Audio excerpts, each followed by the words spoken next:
The Select Committee to investigate the January 6th attack on the United States Capitol will be in order. Without objection, the chair is authorized to declare the committee in recess at any point. Pursuant to House Deposition Authority Regulation 10, the chair announces the committee's approval to release the deposition material presented during today's hearing. Good afternoon.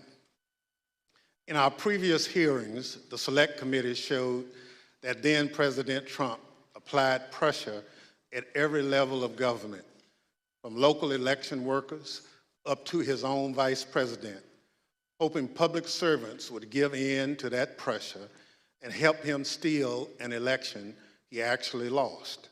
Today, we'll tell the story of how the pressure campaign also targeted the federal agency charged with enforcement of our laws, the Department of Justice. We already covered part of Mr. Trump's effort. We heard from Attorney General Bill Barr tell the story and the committee about the baseless claims Mr. Trump wanted the Justice Department to investigate, and that Mr. Barr viewed those claims as nonsense.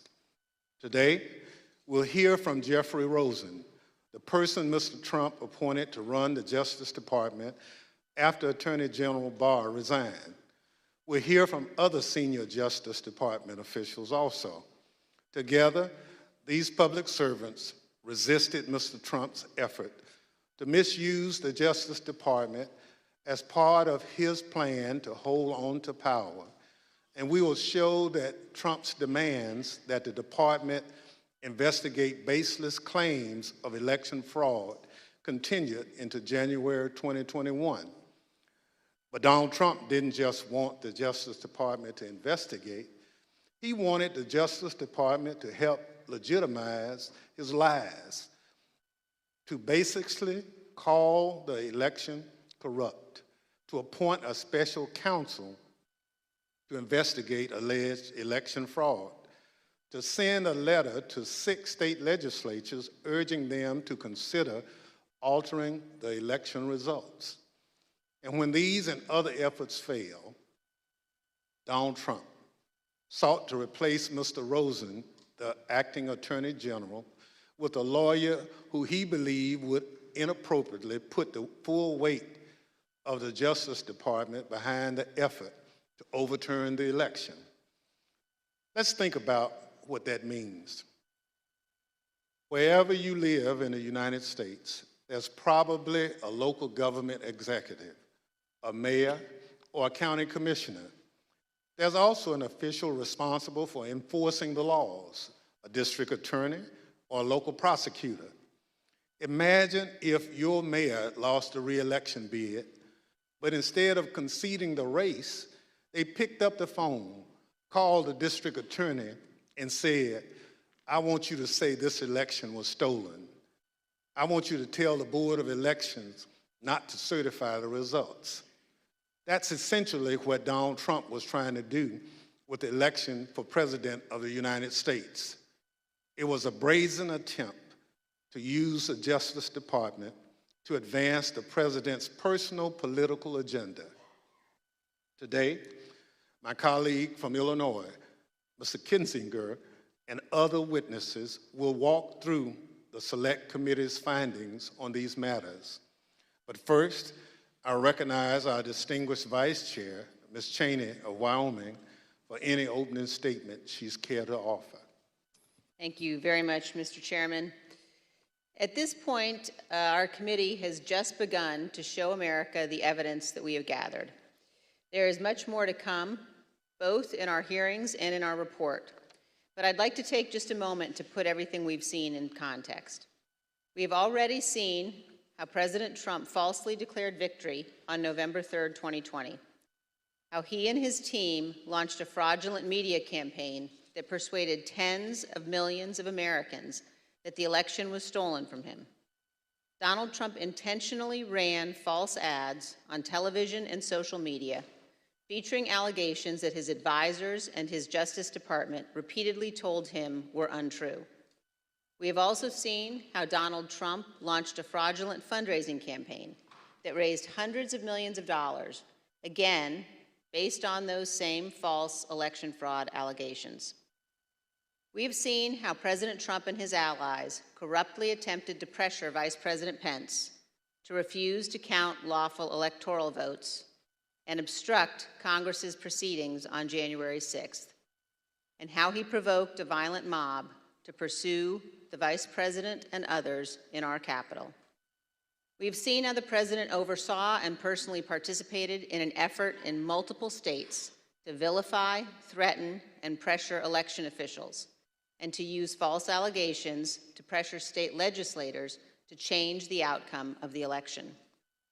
We've seen how President Trump worked with and directed the Republican National Committee and others to organize an effort to create fake electoral slates, and later to transmit those materially false documents to federal officials, again as part of his planning for January 6th.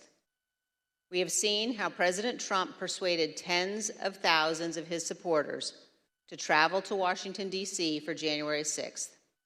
And we will see in far more detail how the President's rally and march to the Capitol were organized and choreographed. As you can tell, these efforts were not some minor or ad hoc enterprise concocted overnight. Each required planning and coordination. Some required significant funding. All of them were overseen by President Trump. And much more information will be presented soon regarding the President's statements and actions on January 6th. Today, as Chairman Thompson indicated, we turn to yet another element of the President's effort to overturn the 2020 election, this one involving the Department of Justice. A key focus of our hearing today will be a draft letter that our witnesses here today refused to sign. This letter was written by Mr. Jeff Clark with another Department of Justice lawyer, Ken Klukowski, and the letter was to be sent to the leadership of the Georgia State Legislature. Other versions of the letter were intended for other states. Neither Mr. Clark nor Mr. Klukowski had any evidence of widespread election fraud, but they were quite aware of what Mr. Trump wanted the department to do. Jeff Clark met privately with President Trump and others in the White House and agreed to assist the president without telling the senior leadership of the department who oversaw him. As you will see, this letter claims that the U.S. Department of Justice's investigations have, quote, identified significant concerns that may have impacted the outcome of the election in multiple states, including the state of Georgia. In fact, Donald Trump knew this was a lie. The Department of Justice had already informed the President of the United States repeatedly that its investigations had found no fraud sufficient to overturn the results of the 2020 election. The letter also said this, quote, in light of these developments, the department recommends that the Georgia General Assembly should convene in special session, end quote, and consider approving a new slate of electors. And it indicates that a separate, quote, fake slate of electors supporting Donald Trump has already been transmitted to Washington, D.C. For those of you who have been watching these hearings, the language of this draft Justice Department letter will sound very familiar. The text is similar to what we have seen from John Eastman and Rudy Giuliani, both of whom were coordinating with President Trump to overturn the 2020 election. When one of our witnesses today, Mr. Donoghue, first saw this draft letter, he wrote this, quote, this would be a grave step for the department to take, and it could have tremendous constitutional, political, and social ramifications for the country, end quote. This committee agrees.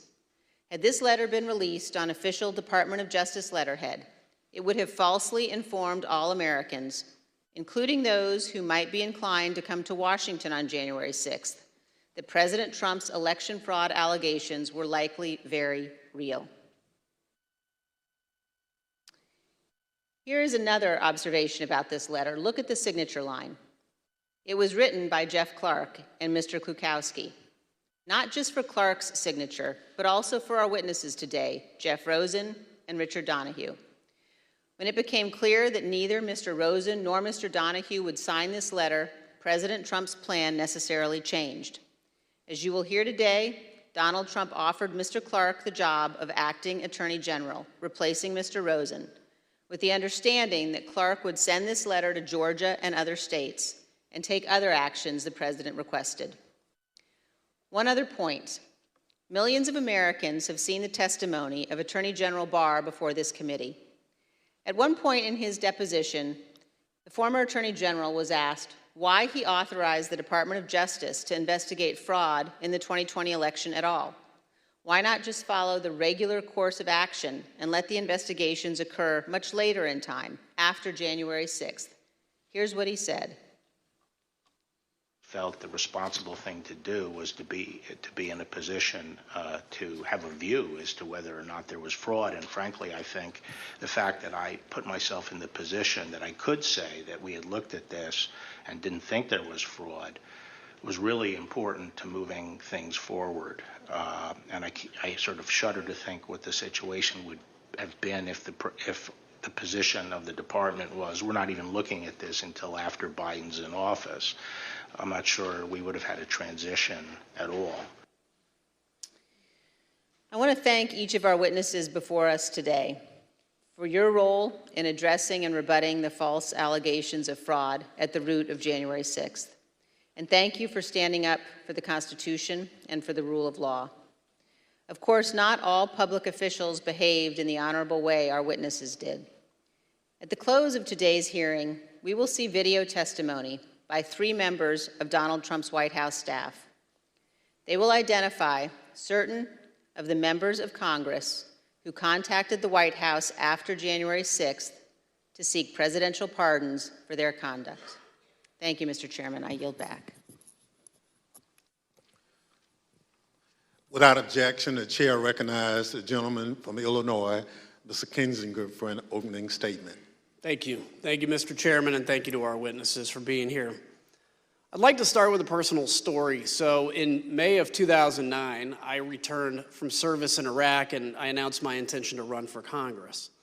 A big reason I decided to run for Congress was my motivation to ensure freedom and democracy were defended overseas. I remember making a commitment out loud a few times and in my heart repeatedly, even to today, that if we are going to ask Americans to be willing to die in service to our country, we as leaders must at least be willing to sacrifice our political careers when integrity and our oath requires it. After all, losing a job is nothing compared to losing your life. Within the halls of power, in the face of a president, that commitment can easily be forgotten. Presidential pressure can be really hard to resist. Today, we'll focus on a few officials who stood firm against President Trump's political pressure campaign. When the president tried to misuse the department and install a loyalist at its helm, these brave officials refused and threatened to resign. They were willing to sacrifice their careers for the good of our country. The Department of Justice is unique in the executive branch. The president oversees the Department of Justice, yet the president's personal or partisan interests must not shape or dictate the department's actions. The president cannot and must not use the department to serve his own personal interest, and he must not use its people to do his political bidding, especially when what he wants them to do is to subvert democracy. The president cannot pervert justice nor the law to maintain his power. Justice must, both in fact and law, be blind. That is critical to our whole system of self-governance. During this hearing, you'll hear time and time again about the president's request to investigate claims of widespread fraud. Our witnesses, Mr. Rosen, Mr. Donoghue, and Mr. Engel, stood firm in the face of overbearing political pressure because they understood that their oath was to the Constitution and not to the personal or political interests of the president. The president and his allies became keenly aware that with legal challenges exhausted and electoral votes certified, their only hope would be a last-ditch scheme to prevent Congress from certifying the win, thus throwing the entire system into constitutional chaos. The president wanted the department to sow doubt in the legitimacy of the election, to empower his followers and members of Congress to take action. If the department could just lend its credibility to the conspiracies, people would have the justification they needed to spread the big lie. So President Trump ultimately wanted the Department of Justice to say the election was, quote, corrupt and, quote, leave the rest to me and the Republican congressmen. As you will hear today, the department's top leadership refused. Not surprisingly, President Trump didn't take no for an answer. He didn't accept it from Attorney General Barr, and he wouldn't accept it from Mr. Rosen either. So he looked for another Attorney General, his third in 2 weeks. He needed to find someone who was willing to ignore the facts. That is not the norm. Let's look at what attorneys general, Democrats and Republicans alike, have said about upholding their oath to the Constitution. Attorney General ultimately owes his loyalty to the integrity of the American people and to the fidelity to the Constitution and the legitimate laws of the country. That's what he's ultimately required to do. I will be an independent attorney general. I will be the people's lawyer. If, however, there were an issue that I thought were that significant that would compromise my ability to serve as attorney general in the way that I have described, that as the people's lawyer, I would not hesitate to resign. As you and I discussed, if the president proposed to undertake a course of conduct that was in violation of the Constitution, that would present me with a difficult but not a complex problem. I would have two choices. I could either try to talk him out of it or leave. Those are the choices. The Attorney General's position as a cabinet member is perhaps unique from all of the cabinet members. Yes, a member of the president's cabinet, but the Attorney General has a unique responsibility to provide independent and objective advice to the president or any agency when it is sought, and sometimes perhaps even when it is not sought. Everyone in that video, from Eric Holder to Jeff Sessions, spoke as one about the independence of the department. It's a point of pride at Justice to apply the law without the president's political self-interests tainting its actions or dictating how it uses its authorities. But President Trump did find one candidate at Justice who seemed willing to do anything to help him stay in power. Let's hear what President Trump's own lawyer, Eric Hirschman, had to say about Jeff Clark's plan to overturn the election. I'd like to advise viewers this video contains some strong language. And when he finished discussing what he planned on doing, I said, good fucking, effing a-hole. Congratulations, you just admitted a first step or act you take as Attorney General would be committing a felony and violating Rule 6C. You're clearly the right candidate for this job. So who's Jeff Clark? An environmental lawyer with no experience relevant to leading the entire Department of Justice. What was his only qualification? That he would do whatever the president wanted him to do, including overthrowing a free and a fair democratic election. President Trump's campaign to bend the Justice Department to his political will culminated in a showdown on January 3rd. Today, we will take you inside that early evening Oval Office meeting where top Justice Department officials met with the president. At stake, the leadership and integrity of the Department of Justice. The meeting took about another 2.5 hours from the time I entered. It was entirely focused on whether there should be a DOJ leadership change. I was sitting directly in front of the president. Jeff Rosen was to my right, Jeff Clark was to my left. He looked at me and he underscored, well, the one thing we know is you're not going to do anything. You don't even agree that the concerns that are being presented are valid. And here's someone who has a different view. So, well, why shouldn't I do that? You know, that's how the discussion then proceeded. Jeff Clark was proposing that Jeff Rosen be replaced by Jeff Clark. And I thought the proposal was asinine. What were Clark's purported bases for why it was in the president's interest for him to step in? What would he do? How would things change, according to Mr. Clark in the meeting? He repeatedly said to the president that if he was put in the seat, he would conduct real investigations that would, in his view, uncover widespread fraud.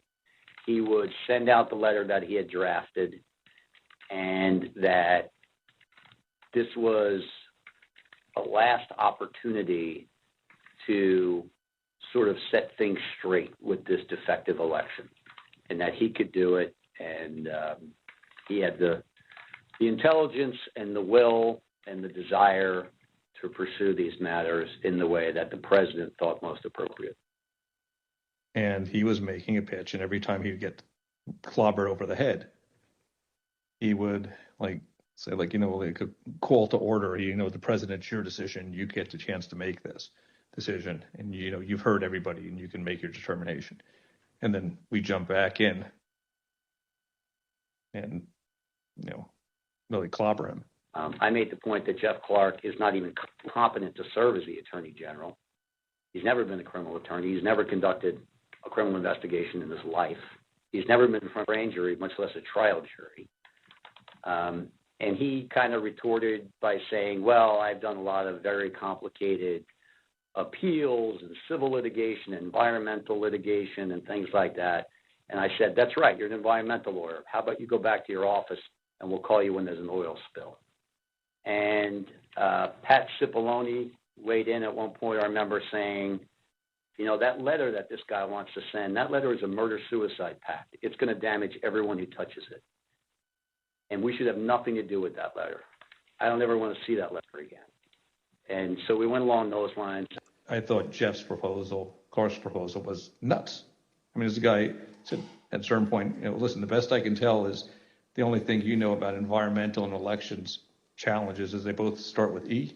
And based on your answers tonight, I'm not even certain you know that. The president said, suppose I do this. Suppose I replace him, Jeff Rosen, with him, Jeff Clark. What do you do? Well, we know these men before us did the right thing. But think about what happens if these justice officials make a different decision.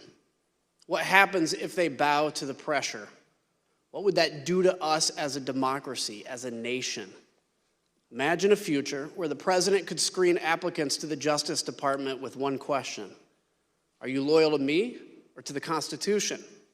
And it wouldn't take long to find people willing to pledge their loyalty to the man. We know many of President Trump's vocal supporters on January 6th also wanted the Justice Department to do whatever he asked, as long as it meant he could stay in power. They made sure Justice Department officials heard his message as they protested loudly in front of the department on their way to the Capitol on January 6th.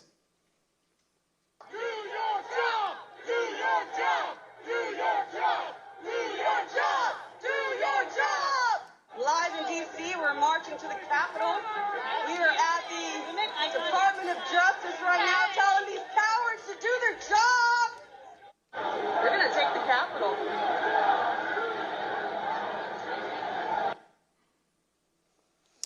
I want to take a moment now to speak directly to my fellow Republicans.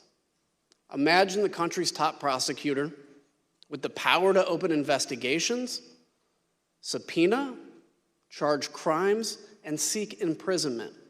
Imagine that official pursuing the agenda of the other party instead of that of the American people as a whole. And if you're a Democrat, imagine it the other way around. Today, President Trump's total disregard for the Constitution and his oath will be fully exposed. Now let's get this hearing underway so we can do our part to protect the freedoms that we often take for granted, so that we can see how close we came to losing it all. I now yield back to the chairman. We're joined today by three distinguished witnesses who each served in the Trump administration in the months preceding January 6th. Mr. Jeffrey Rosen served at the Department of Justice from May 2019 until January 2021. With President Trump's nomination and the confirmation of the United States Senate, he became the United States Deputy Attorney General. In December 2020, he took the mantle of Acting Attorney General. Mr. Richard Donoghue has served in the Department of Justice for over 14 years. Mr. Donoghue was a United States Attorney for the Eastern District of New York, then became Mr. Rosen's Principal Associate Deputy Attorney General, and finally, Acting Deputy Attorney General.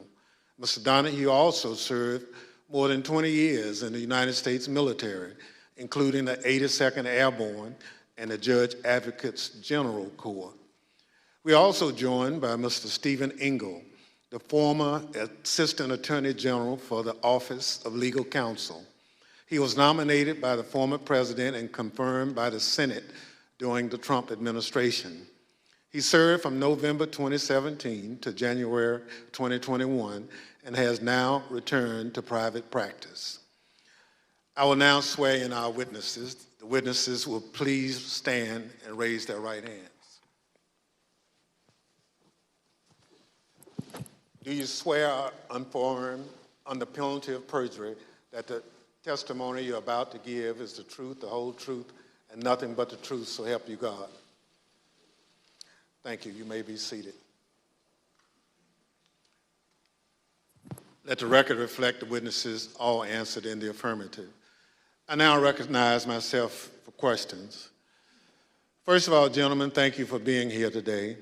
All of you served at former President Trump's pleasure at the Department of Justice in top leadership positions with tremendous responsibilities.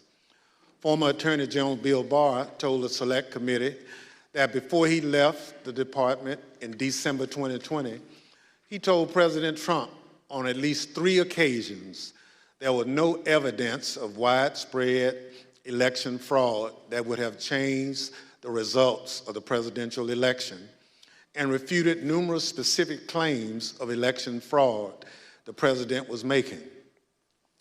Mr. Rosen, after Mr. Barr announced his resignation, did Donald Trump continue to demand that the Department of Justice investigate his claims of election fraud? Yes, he asserted that he thought the Justice Department had not done enough. Thank you. From the time you took over from Attorney General Barr until January 3rd, how often did President Trump contact you or the department to push allegations of election fraud?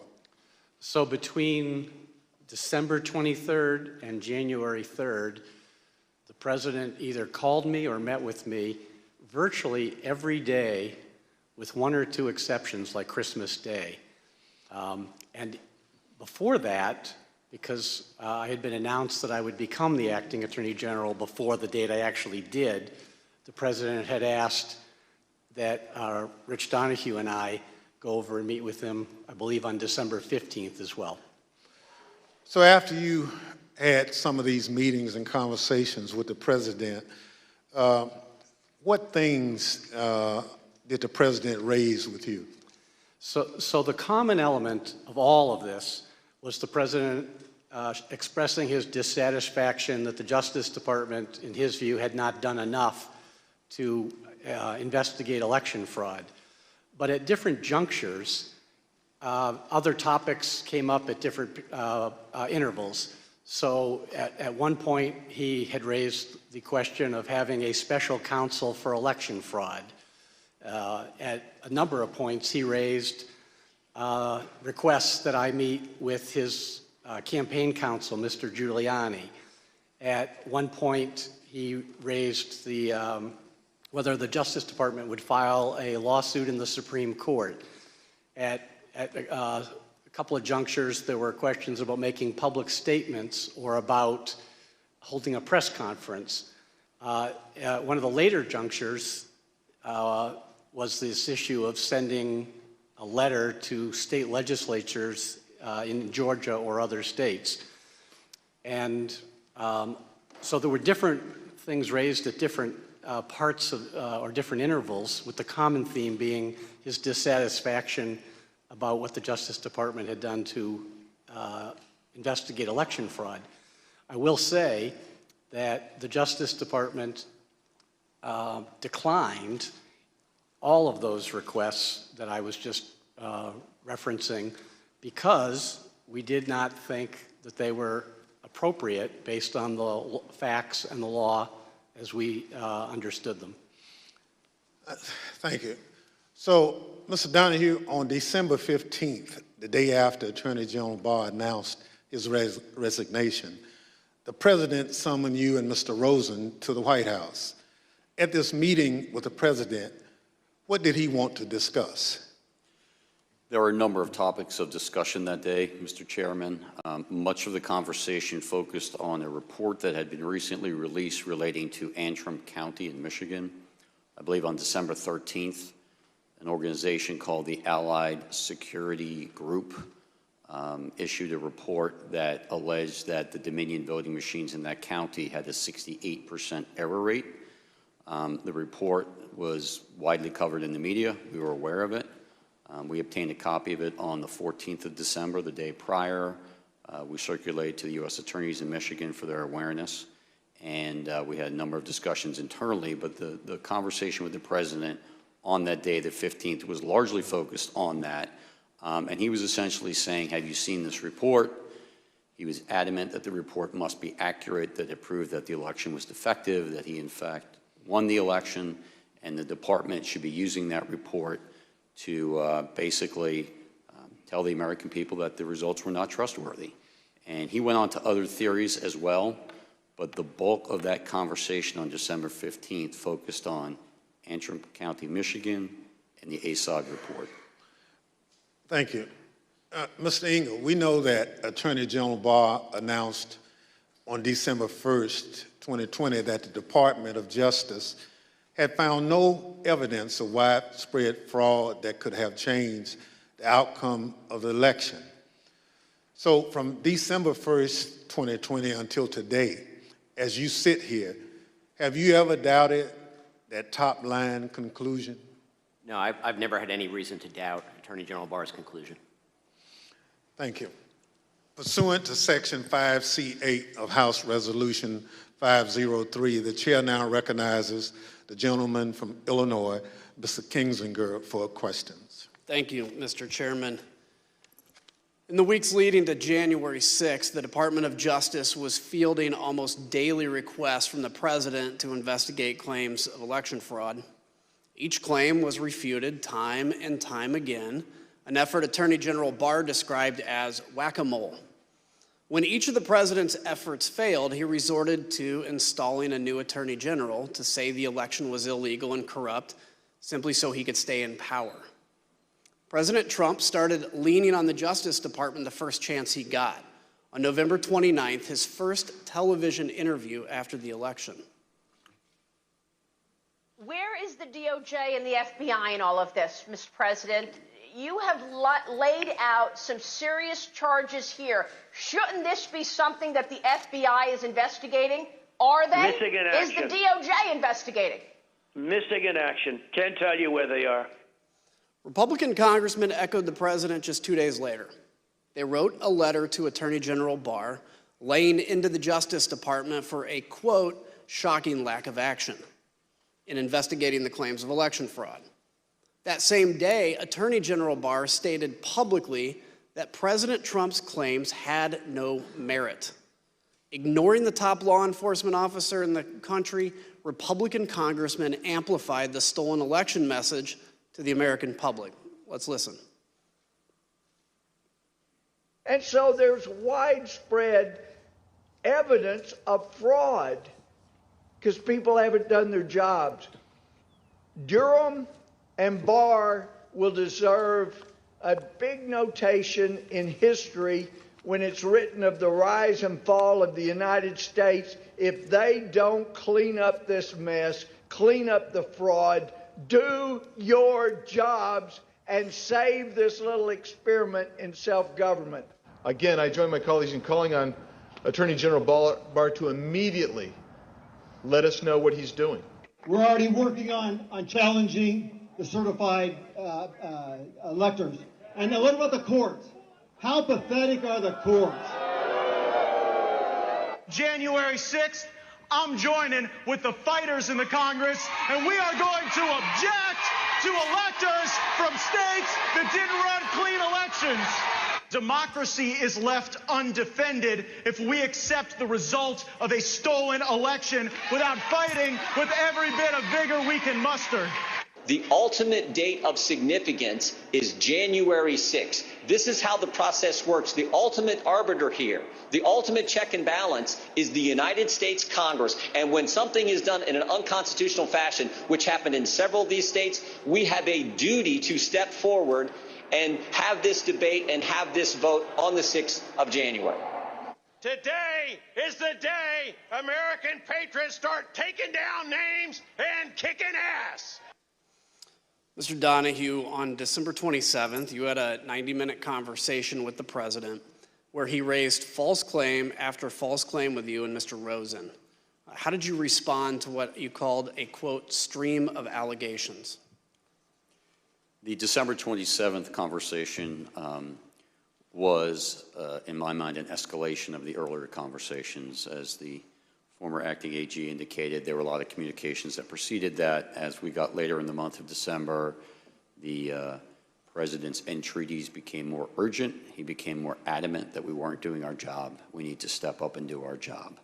And he had this arsenal of allegations that he wanted to rely on. And so I felt in that conversation that it was incumbent on me to make it very clear to the president what our investigations had revealed, and that we had concluded, based on actual investigations, actual witness interviews, actual reviews of documents, that these allegations simply had no merit.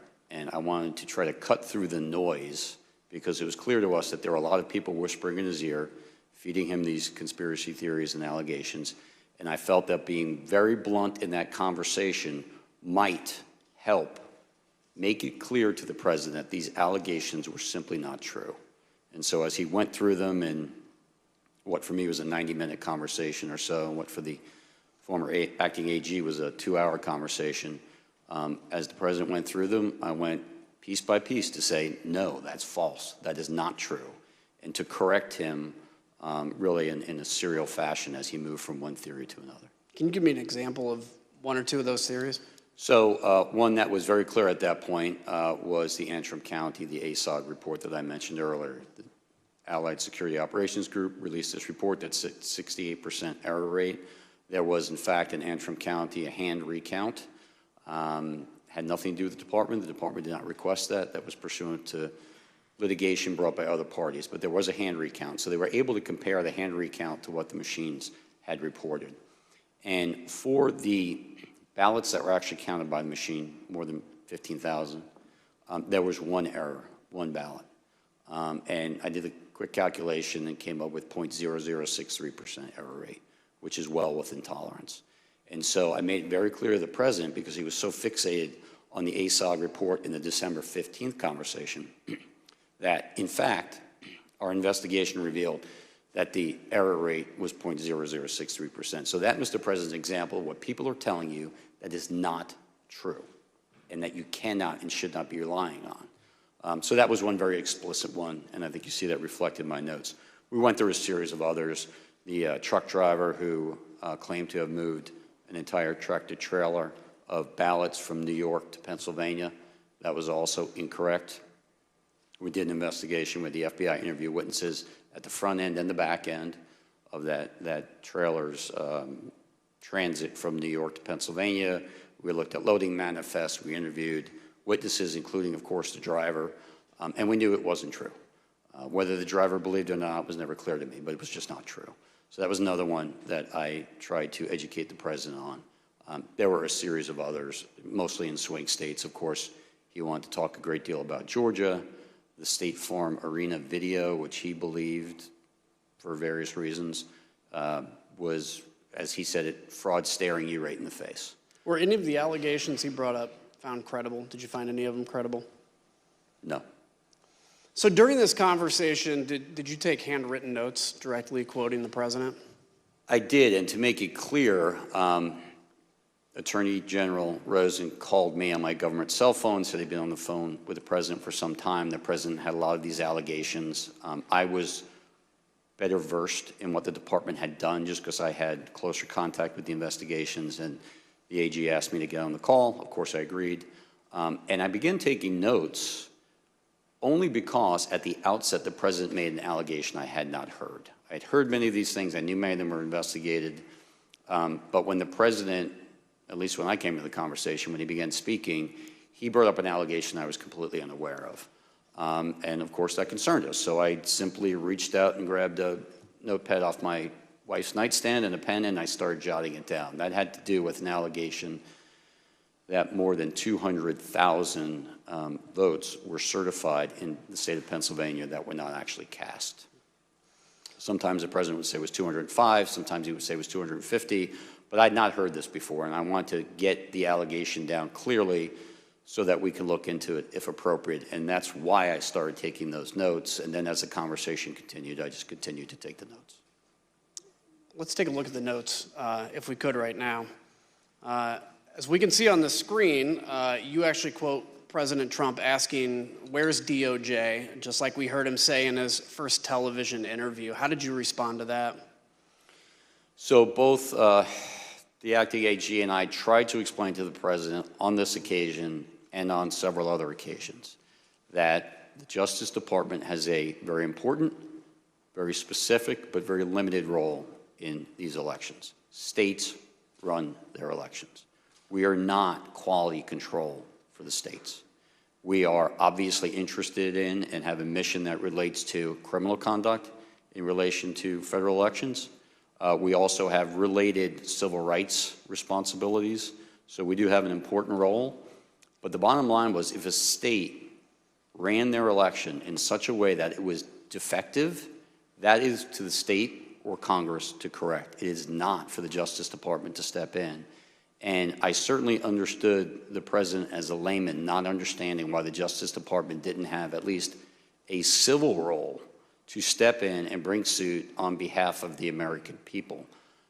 We tried to explain that to him. The American people do not constitute the client for the United States Justice Department.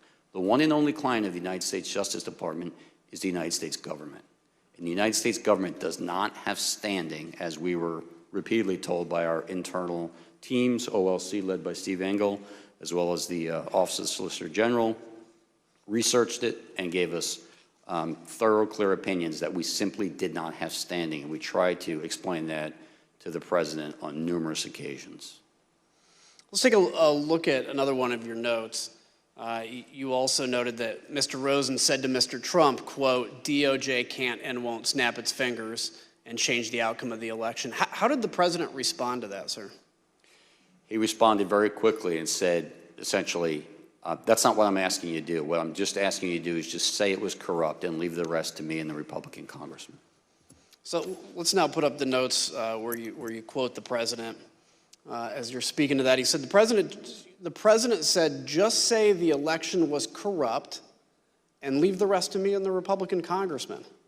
So, Mr. Donoghue, that's a direct quote from President Trump, correct? That's an exact quote from the president, yes. The next note shows that even that the president kept pressing. Even though he'd been told that there was no evidence of fraud, did the president keep saying that the department was, quote, "obligated to tell people that this was an illegal, corrupt election"? That's also an exact quote from the president, yes. Let me just be clear. Did the department find any evidence to conclude that there was anything illegal or corrupt about the 2020 election? There were isolated instances of fraud. None of them came close to calling into question the outcome of the election in any individual state. And how would you describe the president's demeanor during that call? He was more agitated than he was on December 15th. The president, throughout all of these meetings and telephone conversations, was adamant that he had won and that we were not doing our job.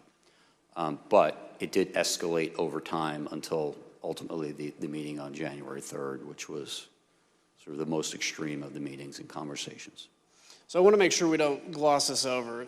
Just say it was corrupt and leave the rest to us. The president wanted the top Justice Department officials to declare that the election was corrupt, even though, as he knew, there was absolutely no evidence to support that statement. The president didn't care about actually investigating the facts. He just wanted the Department of Justice to put its stamp of approval on the lies. Who was going to help him? Well, Jeff Clark. Mr. Rosen, on Christmas Eve, your first official day as the acting Attorney General, President Trump called you. What did he want to talk about? The same things he was talking about publicly. He wanted to talk about that he thought the election had been stolen or was corrupt, and that there was widespread fraud. And I had told him that our reviews had not shown that to be the case. So we had an extended discussion, probably 15, maybe 20 minutes, something like that, with him urging that the Department of Justice should be doing more with regard to election fraud. Did he mention Jeff Clark's name? Yes. It was just in passing. He made what I regarded as a peculiar reference. I don't remember the exact quote, but it was something about, did I know Jeff Clark, or did I know who he was, or something like that. And I told him I did, and then the conversation just moved on. But when I hung up, I was quizzical as to how does the president even know Mr. Clark? I was not aware that they had ever met or that the president had been involved with any of the issues in the civil division. So it was a bit of a surprise when he brought his name up? Yes. So Mr. Clark was the acting head of the Civil Division and head of Environmental and Natural Resources Division at the Department of Justice. Do either of those divisions have any role whatsoever in investigating election fraud, sir? No. And to my awareness, Jeff Clark had had no prior involvement of any kind with regard to the work that the department was doing that Attorney General Barr has talked about to this committee. So let's take a minute and explain why the president mentioned Jeff Clark's name to Mr. Rosen here on Christmas Eve. On December 21st, some Republican members of Congress met with President Trump in the White House to talk about overturning the 2020 election. Let's hear Representative Marjorie Taylor Greene talk about how this meeting got set up. I was the only new member at the meeting. I called President Trump on Saturday and said, we've got to have a meeting. There's many of us that feel like this election has been stolen. So on the screen, you'll see that President Trump's Chief of Staff, Mark Meadows, tweeted about that meeting right after it happened. He said, quote, several members of Congress just finished a meeting in the Oval Office with President Donald Trump, preparing to fight back against mounting evidence of voter fraud. Stay tuned. On the same day he met with these Republican members of Congress, President Trump called into a conservative political convention, and he used the opportunity to pressure the Department of Justice to investigate his bogus claims. The problem is we need a party that's going to fight, and we have some great congressmen and women that are doing it, and we have some great fighters, but we won this in a landslide. They know it, and we need backing from like the Justice Department, and other people have to finally step up. The Select Committee obtained records from the National Archives that show that Scott Perry was one of the congressmen who joined that meeting. We learned from White House records that you'll now see on the screen that the very next day, Representative Perry returned to the White House. This time he brought a Justice Department official named Jeffrey Clark. Representative Perry provided the following statement to his local TV affiliate. He said, quote, throughout the past 4 years, I've worked with Assistant Attorney General Clark on various legislative matters. When President Trump asked if I would make an introduction, I obliged. But why Jeff Clark? Let's hear Mr. Giuliani explain the kind of person that he and the president wanted at the top of justice. I don't remember ever recommending to anybody that Mr. Clark, meaning Jeffrey Clark at DOJ, be given election-related responsibilities.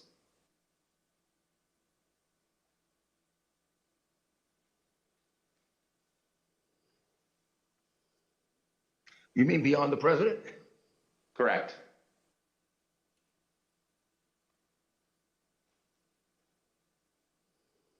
Well, beyond the president, I do recall saying to people that somebody should be put in charge of the Justice Department who isn't frightened of what's going to be done to their reputation.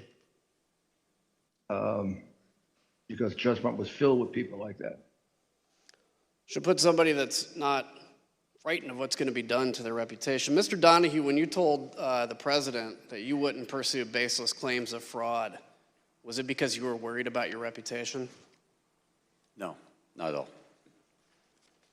Mr. Clark's name was also mentioned in the White House in late December and early January as described by a top aide to Mark Meadows, Cassidy Hutchinson.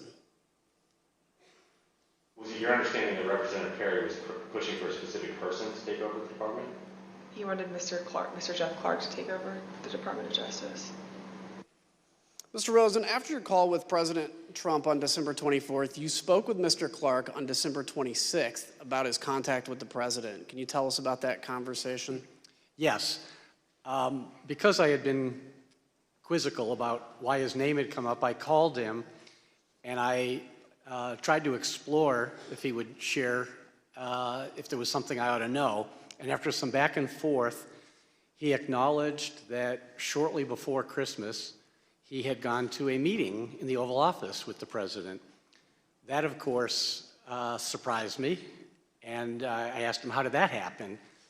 And he was defensive. He said it had been unplanned, that he had been talking to someone he referred to as General Perry, but I believe is Congressman Perry, and that unbeknownst to him, he was asked to go to a meeting and he didn't know it, but it turned out it was at the Oval. He found himself at the Oval Office, and he was apologetic for that. And I said, well, you didn't tell me about it. It wasn't authorized, and you didn't even tell me after the fact.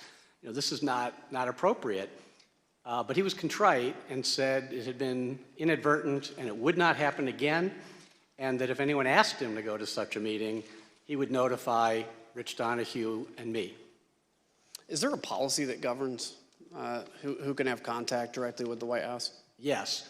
So across many administrations for a long period of time, there's a policy that, particularly with regard to criminal investigations, restricts at both the White House end and the Justice Department end those more sensitive issues to the highest ranks. So for criminal matters, the policy for a long time has been that only the Attorney General and the Deputy Attorney General from the DOJ side can have conversations about criminal matters with the White House, or the Attorney General and the Deputy Attorney General can authorize someone for a specific item with their permission, but the idea is to make sure that the top rung of the Justice Department knows about it and is in the thing to control it and make sure only appropriate things are done.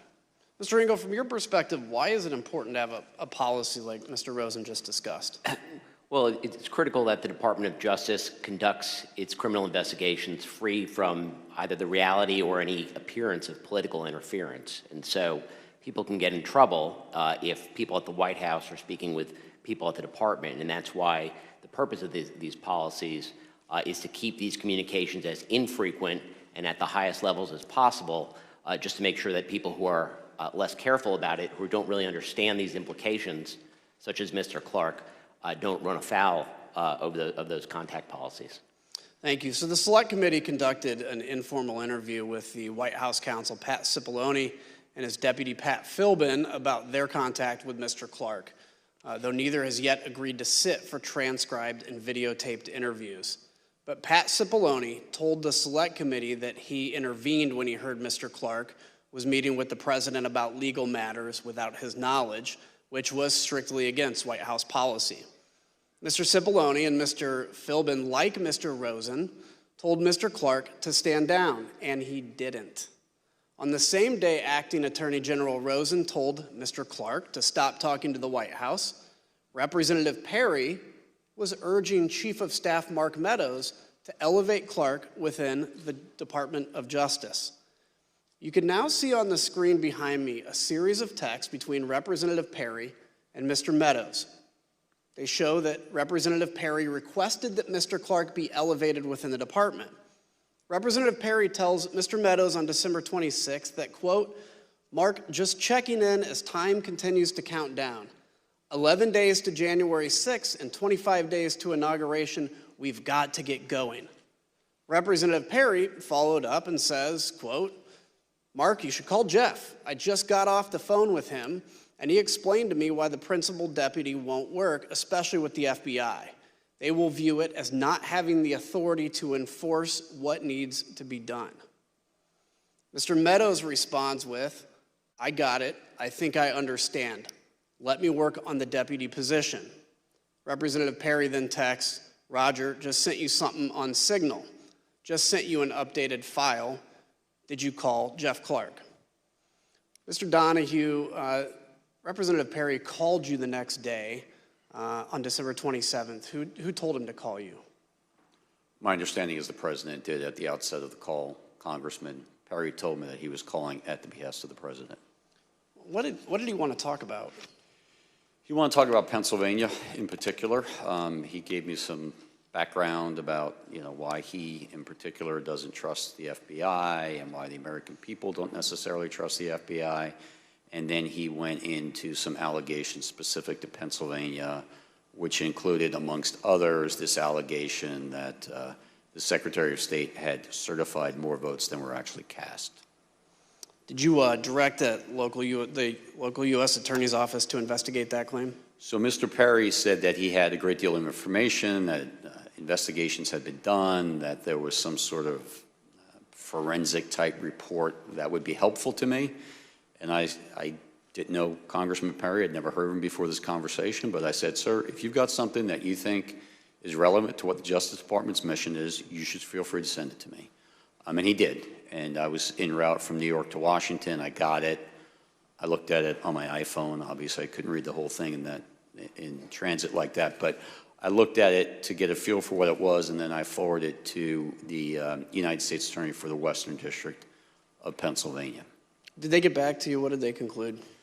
Scott Brady looked at it. He was the Western District of Pennsylvania U.S. Attorney. Took him a couple days, but he got back in relatively short order with a pretty clear explanation for why there was no foundation for concern. The Secretary of State had not certified more votes than were actually cast. The difference between the 5.25 that was actually certified by the Secretary of State and the 5 million that was on a public-facing website was that the information on the website was incomplete because 4 counties had not uploaded their data. So no credibility to that. There was claim. Zero to that, right. During that call, did Scott Perry mention Mr. Clark, and what did he say about him, if so? He did. He mentioned Mr. Clark. He said something to the effect of, I think Jeff Clark is great, and I think he's the kind of guy who could get in there and do something about this stuff. And this was coming on the heels of the president having mentioned Mr. Clark in the afternoon call earlier that day. I'd like to yield to the gentlewoman from Wyoming, Vice Chair Cheney. Thank you very much, Mr. Kinzinger. I thank the gentleman for yielding. As we discussed earlier, at the center of Mr. Clark's plan to undo President Trump's election loss was a letter. Mr. Donoghue, on December 28th, Mr. Clark emailed you and Mr. Rosen a draft letter that he wanted you to sign and send to Georgia state officials. You testified that this could have, quote, grave constitutional consequences. Mr. Donoghue, can you tell us what you meant by that? Well, I had to read both the email and the attached letter twice to make sure I really understood what he was proposing because it was so extreme to me. I had a hard time getting my head around it initially. But I read it and I did understand it for what he intended, and I had to sit down and sort of compose what I thought was an appropriate response. I actually initially went next door to the acting AG's office, but he was not there. We were both on that email. I knew we would both have probably a very similar reaction to it. He was not in his office, so I returned to my office and I sat down to draft a response because I thought it was very important to give a prompt response rejecting this out of hand. There were, in my response, I explained a number of reasons this is not the department's role to suggest or dictate to state legislatures how they should select their electors. But more importantly, this was not based on fact. This was actually contrary to the facts as developed by department investigations over the last several weeks and months. So I responded to that, and for the department to insert itself into the political process this way, I think would have had grave consequences for the country. It may very well have spiraled us into a constitutional crisis, and I wanted to make sure that he understood the gravity of the situation because he didn't seem to really appreciate it. And what was Mr. Clark's reaction when you sent this email to him? He didn't respond directly to the email, but we met shortly after that. After I sent the email, the acting AG returned. I went to his office. He had just read it. He had a very similar reaction to me. He was exasperated, and he told me that he had told one of his administrative assistants to get Jeff Clark up here. We want to talk to him face-to-face about this. And so the three of us then had a meeting, probably around 1800 that night, in the Deputy Attorney General's conference room. And one of the things that you said to Mr. Clark is, quote, "What you are doing is nothing less than the United States Justice Department meddling in the outcome of a presidential election." And I assume you conveyed that to him as well in your meeting that evening? Yes, in those very words. It was a very contentious meeting, but yes, that was said amongst other things. And despite this contentious meeting and your strong reaction to the letter, did Mr. Clark continue to push his concept in the coming days? He did, yes. We had subsequent meetings and conversations. The acting AG probably had more contact with him than I did, but between the 28th and the 2nd, when we had another in-person meeting, he clearly continued to move down this path. He began calling witnesses and apparently conducting investigations of his own. He got a briefing from DNI about purported foreign intelligence interference. And we thought perhaps once it was explained to him that there was no basis for that part of his concern, that he would retreat. But instead he doubled down and said, well, okay, so there's no foreign interference. I still think there are enough allegations out there that we should go ahead and send this letter, which shocked me even more than the initial one, because you would think after a couple days of looking at this, he, like we, would have come to the same conclusion that it was completely unfounded.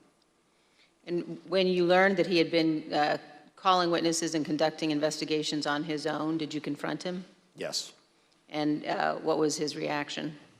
He got very defensive. As I said, there were a series of conversations through that week. I certainly remember very specifically the conversation in the meeting on January 2nd.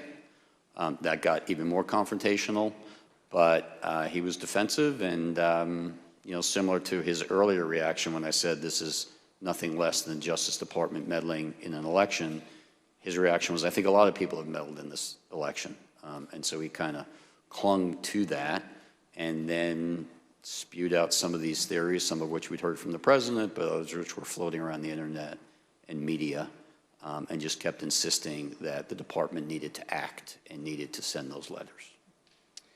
The committee has also learned that Mr. Clark was working with another attorney at the department named Ken Klukowski, who drafted this letter to Georgia with Mr. Clark. Mr. Klukowski had arrived at the department on December 15th with just 36 days left until the inauguration. He was specifically assigned to work under Jeff Clark. And Mr. Klukowski also worked with John Eastman, who we showed you at our hearing last week was one of the primary architects of President Trump's scheme to overturn the election.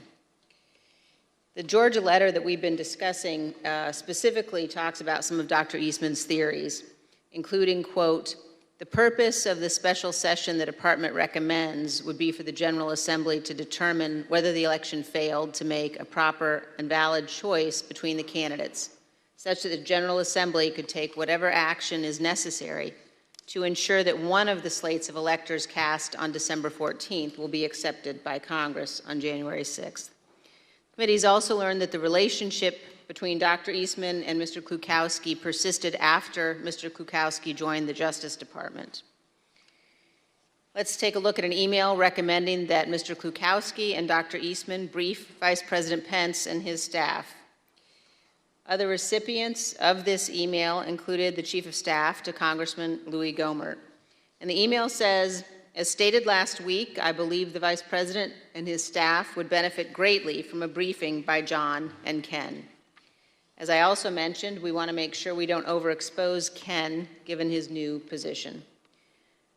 This email suggests that Mr. Klukowski was simultaneously working with Jeffrey Clark to draft the proposed letter to Georgia officials to overturn their certified election and working with Dr. Eastman to help pressure the vice president to overturn the election.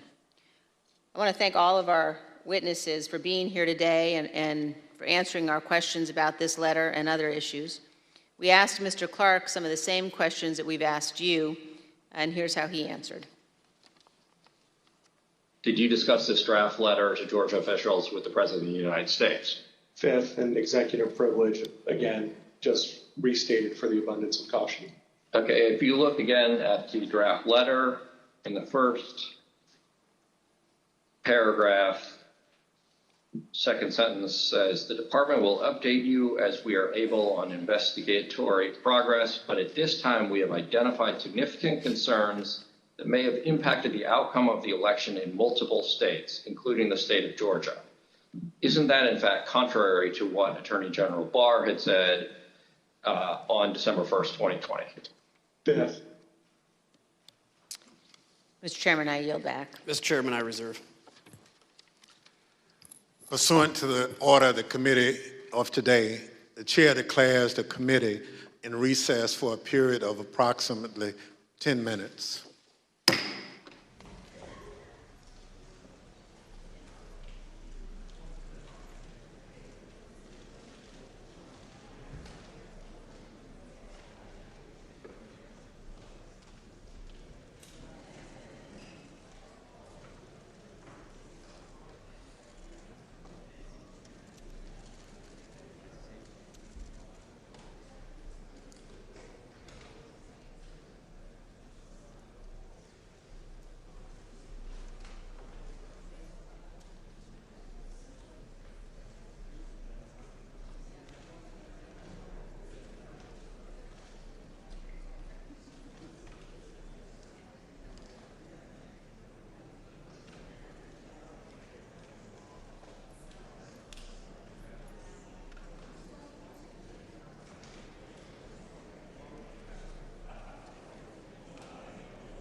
committee will be in order. The chair recognizes the gentleman from Illinois. Thank you, Mr. Chairman. Mr. Chairman, around the time Mr. Clark was pushing for the department to send the Georgia letter, the president and his supporters were pressuring the Justice Department to take other actions to change the outcome of the 2020 election. Mr. Engel, you were the head of the Office of Legal Counsel. Can you first off explain your role? What is that? Sure. One of the Attorney General's most important responsibilities is to provide legal advice to the President and to the executive branch. As a practical matter, given the responsibilities of the Attorney General, the Assistant Attorney General for the Office of Legal Counsel exercises that job on a day-to-day basis. And so, in addition, the head of OLC often functions as a general counsel, essentially to the Attorney General, and so is often, the chief legal advisor to the AG, as well as, the White House and the executive branch more broadly. So given that role, can you kind of describe your relationship with the president? Well, in connection with my role at OLC, over the course of my tenure there were a number of instances in which folks at the White House would seek to bring me in to provide legal advice to the president, sometimes discussing the legal options that could be pursued among various policy to reach various policy objectives, sometimes to advise the president that a course of action that they had been discussing was not legally available. So I want to ask you about two things the president asked you and the department to do. The first is reflected in this email that we're going to put on the screen. The president sent a draft lawsuit to be filed by the department in the Supreme Court. He wanted you, Mr. Rosen, and Mr. Cipollone specifically to review it. You and the department opposed filing it. We see on the screen here that the talking points that you actually drafted on that. So you stated that there is no legal basis to bring this lawsuit. Anyone who thinks otherwise simply doesn't know the law, much less the Supreme Court. Why was this the department's position? Well, I mean, I think that the memo sort of speaks to this, but essentially this was a draft lawsuit that apparently was prepared by people outside the department. It would be styled as brought by the United States and by the acting Solicitor General as an original jurisdiction matter in the Supreme Court. It was a meritless lawsuit that was not something that the department could or would bring. Somebody obviously prepared it, handed it to the president, and he forwarded it on for our review. But that memo explains why the Department of Justice, as Mr. Donoghue said earlier, doesn't have any standing to bring such a lawsuit. The lawsuit would have been untimely. The states had chosen their electors. The electors had been certified. They'd cast their votes. They'd been sent to Washington, D.C. Neither Georgia nor any of the other states on December 28th or whenever this was in a position to change those votes. Essentially, the election had happened. The only thing that hadn't happened was the formal counting of the votes. And so obviously, the person who drafted this lawsuit didn't really understand, in my view, the law and or how the Supreme Court works or the Department of Justice. So it was just not something we were going to do. And the acting Attorney General asked me to prepare a memo with talking points so that he could explain our reasons when he spoke with the president about this. So would you say it was an unusual request? It was certainly you said the request that the department file a lawsuit from drafted by outside lawyers was certainly an unusual request. There was another issue you were asked to look into. In mid-December, did the White House ask Attorney General Barr to consider whether a special counsel could be appointed to look into election fraud issues? Yes. I mean, I think the president was probably vocal at the time that he believed that special counsel was something that should be considered to look into election fraud, and there is a specific, request where the Attorney General sought my legal advice in the middle of December.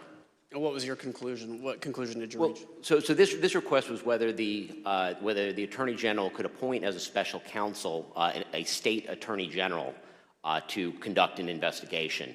I mean, as a legal matter, under federal law, the Attorney General actually has fairly wide discretion to delegate prosecutorial authority, including to state prosecutors, which happens to assist the department, and not uncommonly, obviously, a state Attorney General exercising prosecutorial authority on behalf of the Department of Justice would be fairly uncommon. When we looked at the issue, what we saw is actually that the state law, the state was Louisiana, that the state law precluded the Louisiana Attorney General from accepting any position, any official position on behalf of the United States government. So that answered the question that it was not legally available. So during your time at the department, was there ever any basis to appoint a special counsel to investigate President Trump's election fraud claims? Well, neither Attorney General Barr nor Acting Attorney General Rosen did appoint a special counsel. You would appoint a special counsel when the department, when there's a basis for an investigation and the department essentially has a conflict of interest. It's important to get someone who's independent outside the department to handle such an investigation. Neither Attorney General Barr nor Acting Attorney General Rosen ever believed that that was appropriate or necessary in this case. In fact, Attorney General Barr had already told the president that there was no need for this special counsel. He actually stated that publicly, and we'll see that here in a video from December 21st. To the extent that there's an investigation, I think that it's being handled responsibly and professionally currently within the department, and to this point I have not seen a reason to appoint a special counsel, and I have no plan to do so before I leave. So remember that December 21st was the same day President Trump met with Republican members at the White House to strategize about how to overturn the election, while his Attorney General is out telling the public, again, that there was no widespread evidence of election fraud. And yet, 2 days later, we have President Trump tweeting, again publicly pressuring the department to appoint a special counsel. He said, quote, "After seeing the massive voter fraud in the 2020 presidential election, I disagree with anyone that thinks a strong, fast, and fair special counsel is not needed immediately. This was the most corrupt election in the history of our country, and it must be closely examined." The Select Committee's investigation revealed that President Trump went as far as to promise the job of special counsel to now discredited former Trump campaign lawyer Sidney Powell at a late-night meeting on December 18th.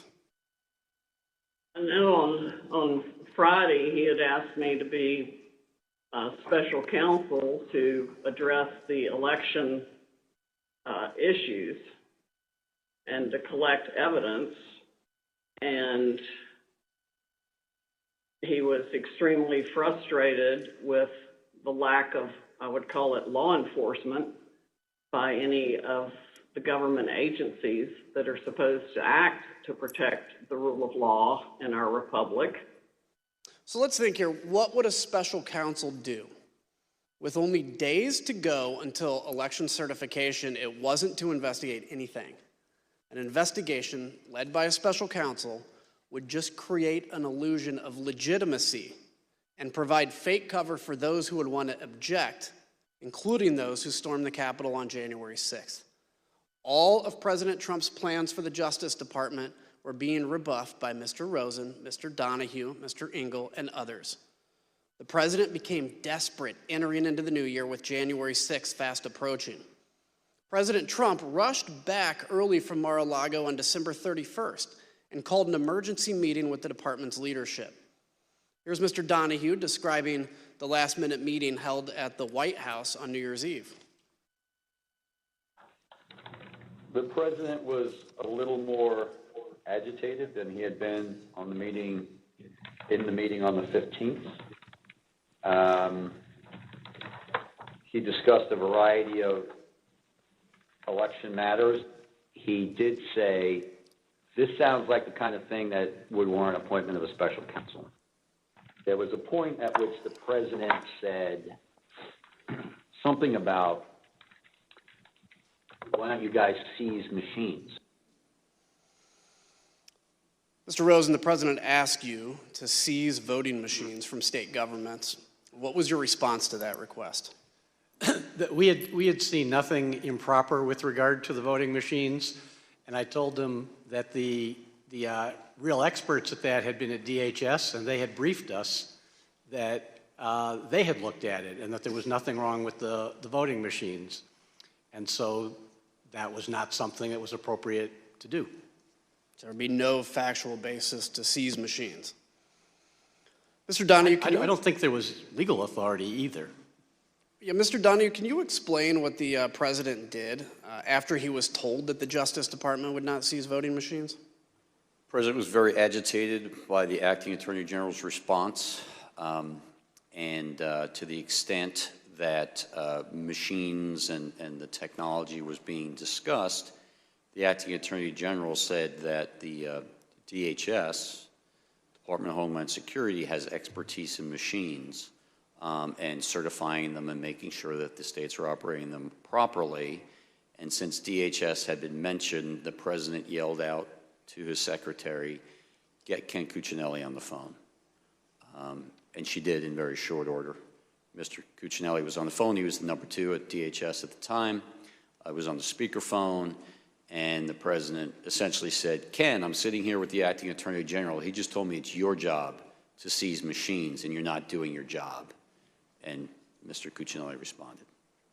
Mr. Rosen, did you ever tell the president that the Department of Homeland Security could seize voting machines? No, certainly not. Mr. Donoghue, during this meeting, did the president tell you that he would remove you and Mr. Rosen because you weren't declaring there was election fraud?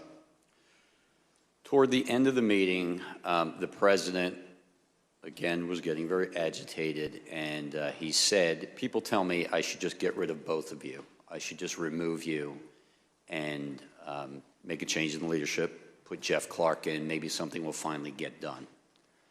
And I responded, as I think I had earlier in the December 27th call, "Mr. President, you should have the leadership that you want, but understand, the United States Justice Department functions on facts, evidence, and law, and those are not going to change. So you can have whatever leadership you want, but the department's position is not going to change." The president's White House counsel, Pat Cipollone, was also present. Do you remember what his position was?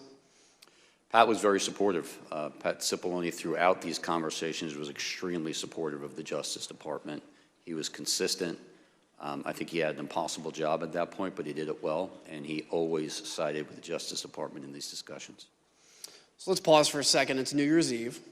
President Trump is talking about seizing voting machines and making the same demands that had already been shot down by former Attorney General Barr on at least 3 occasions, and by Mr. Rosen and Mr. Donoghue on multiple other occasions.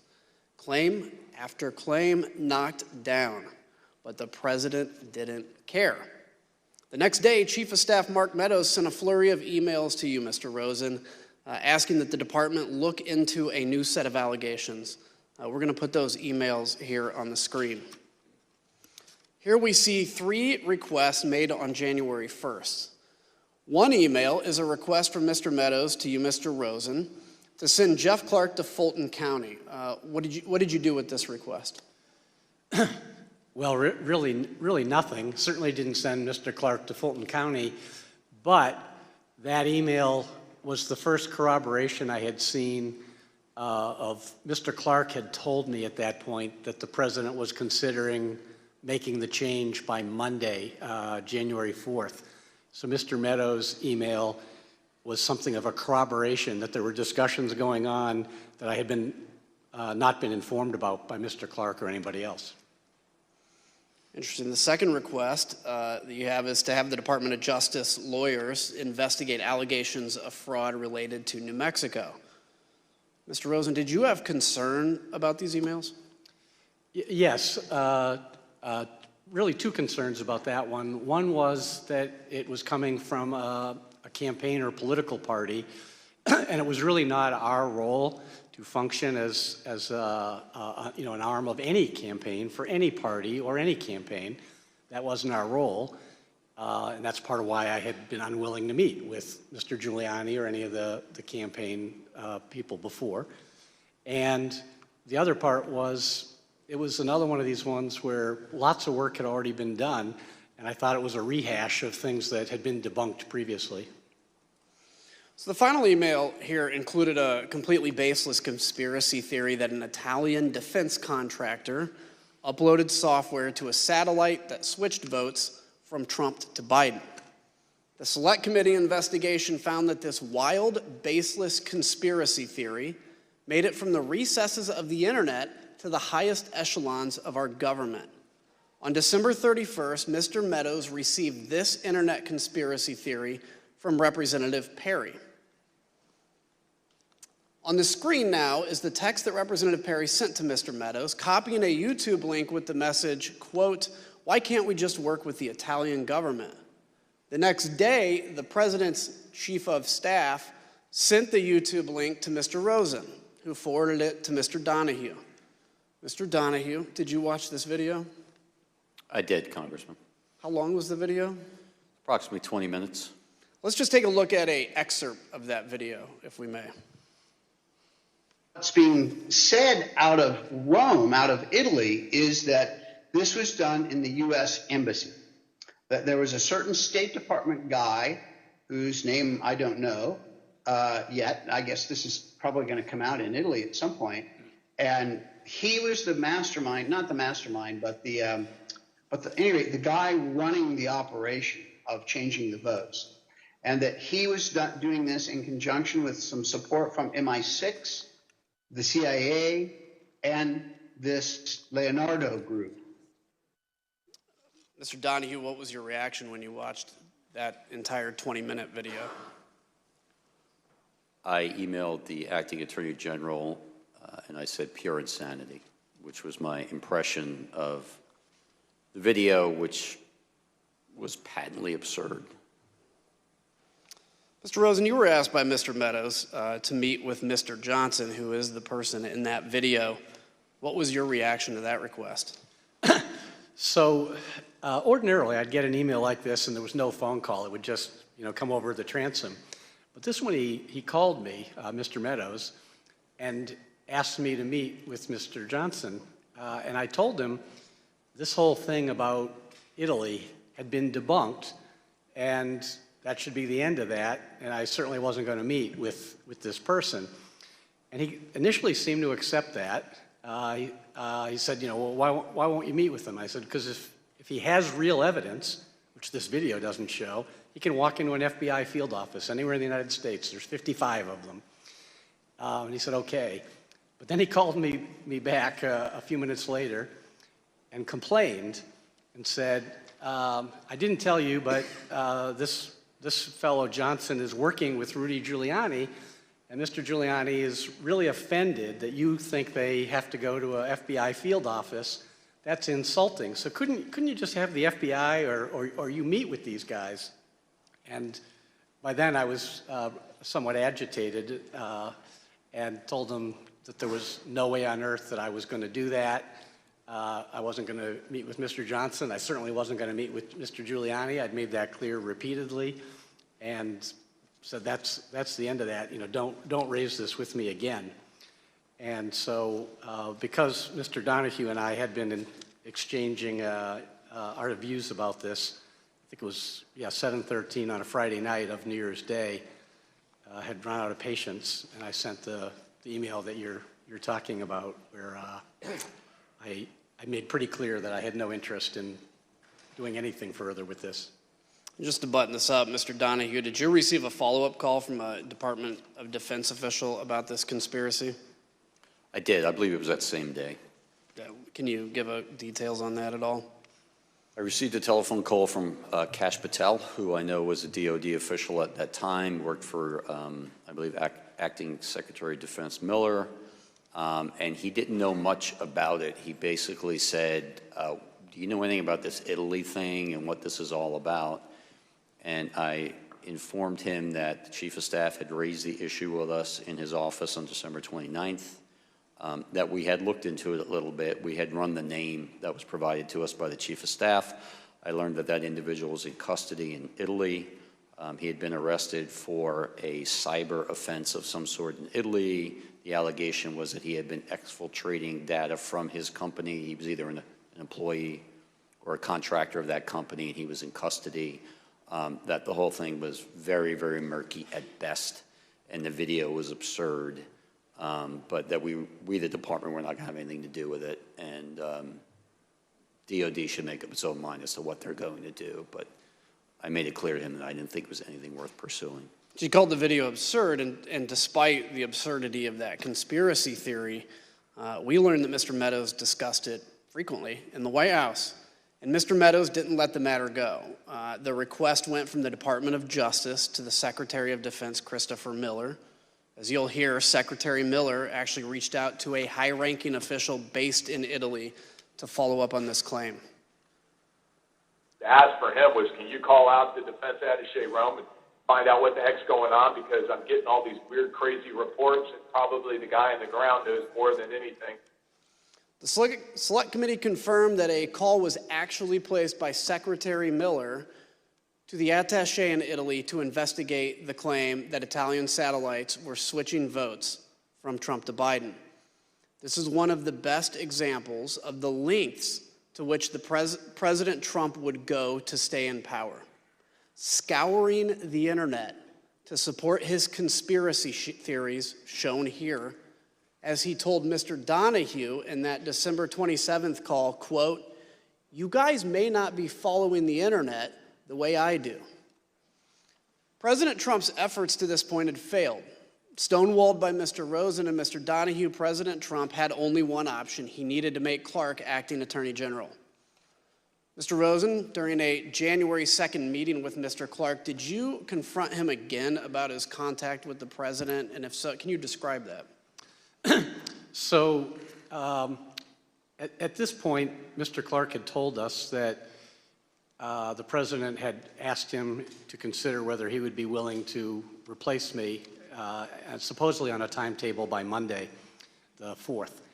And so I had told Mr. Clark I thought he was making a colossal error in judgment, but I also hoped to persuade him to be more rational and to understood what we had understood, that there's not a factual basis for the fraud assertions that are being made.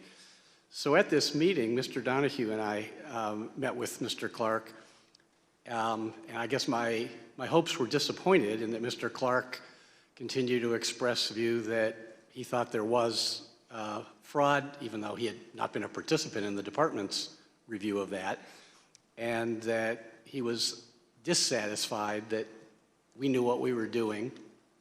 So, but he had acknowledged that he had had further, I don't know if it was meeting or phone calls or what, but further discussion with the president, despite having, a week earlier said that if he wouldn't do that, and if he did, if he got an invitation to do that, he would let Rich Donoghue or me know.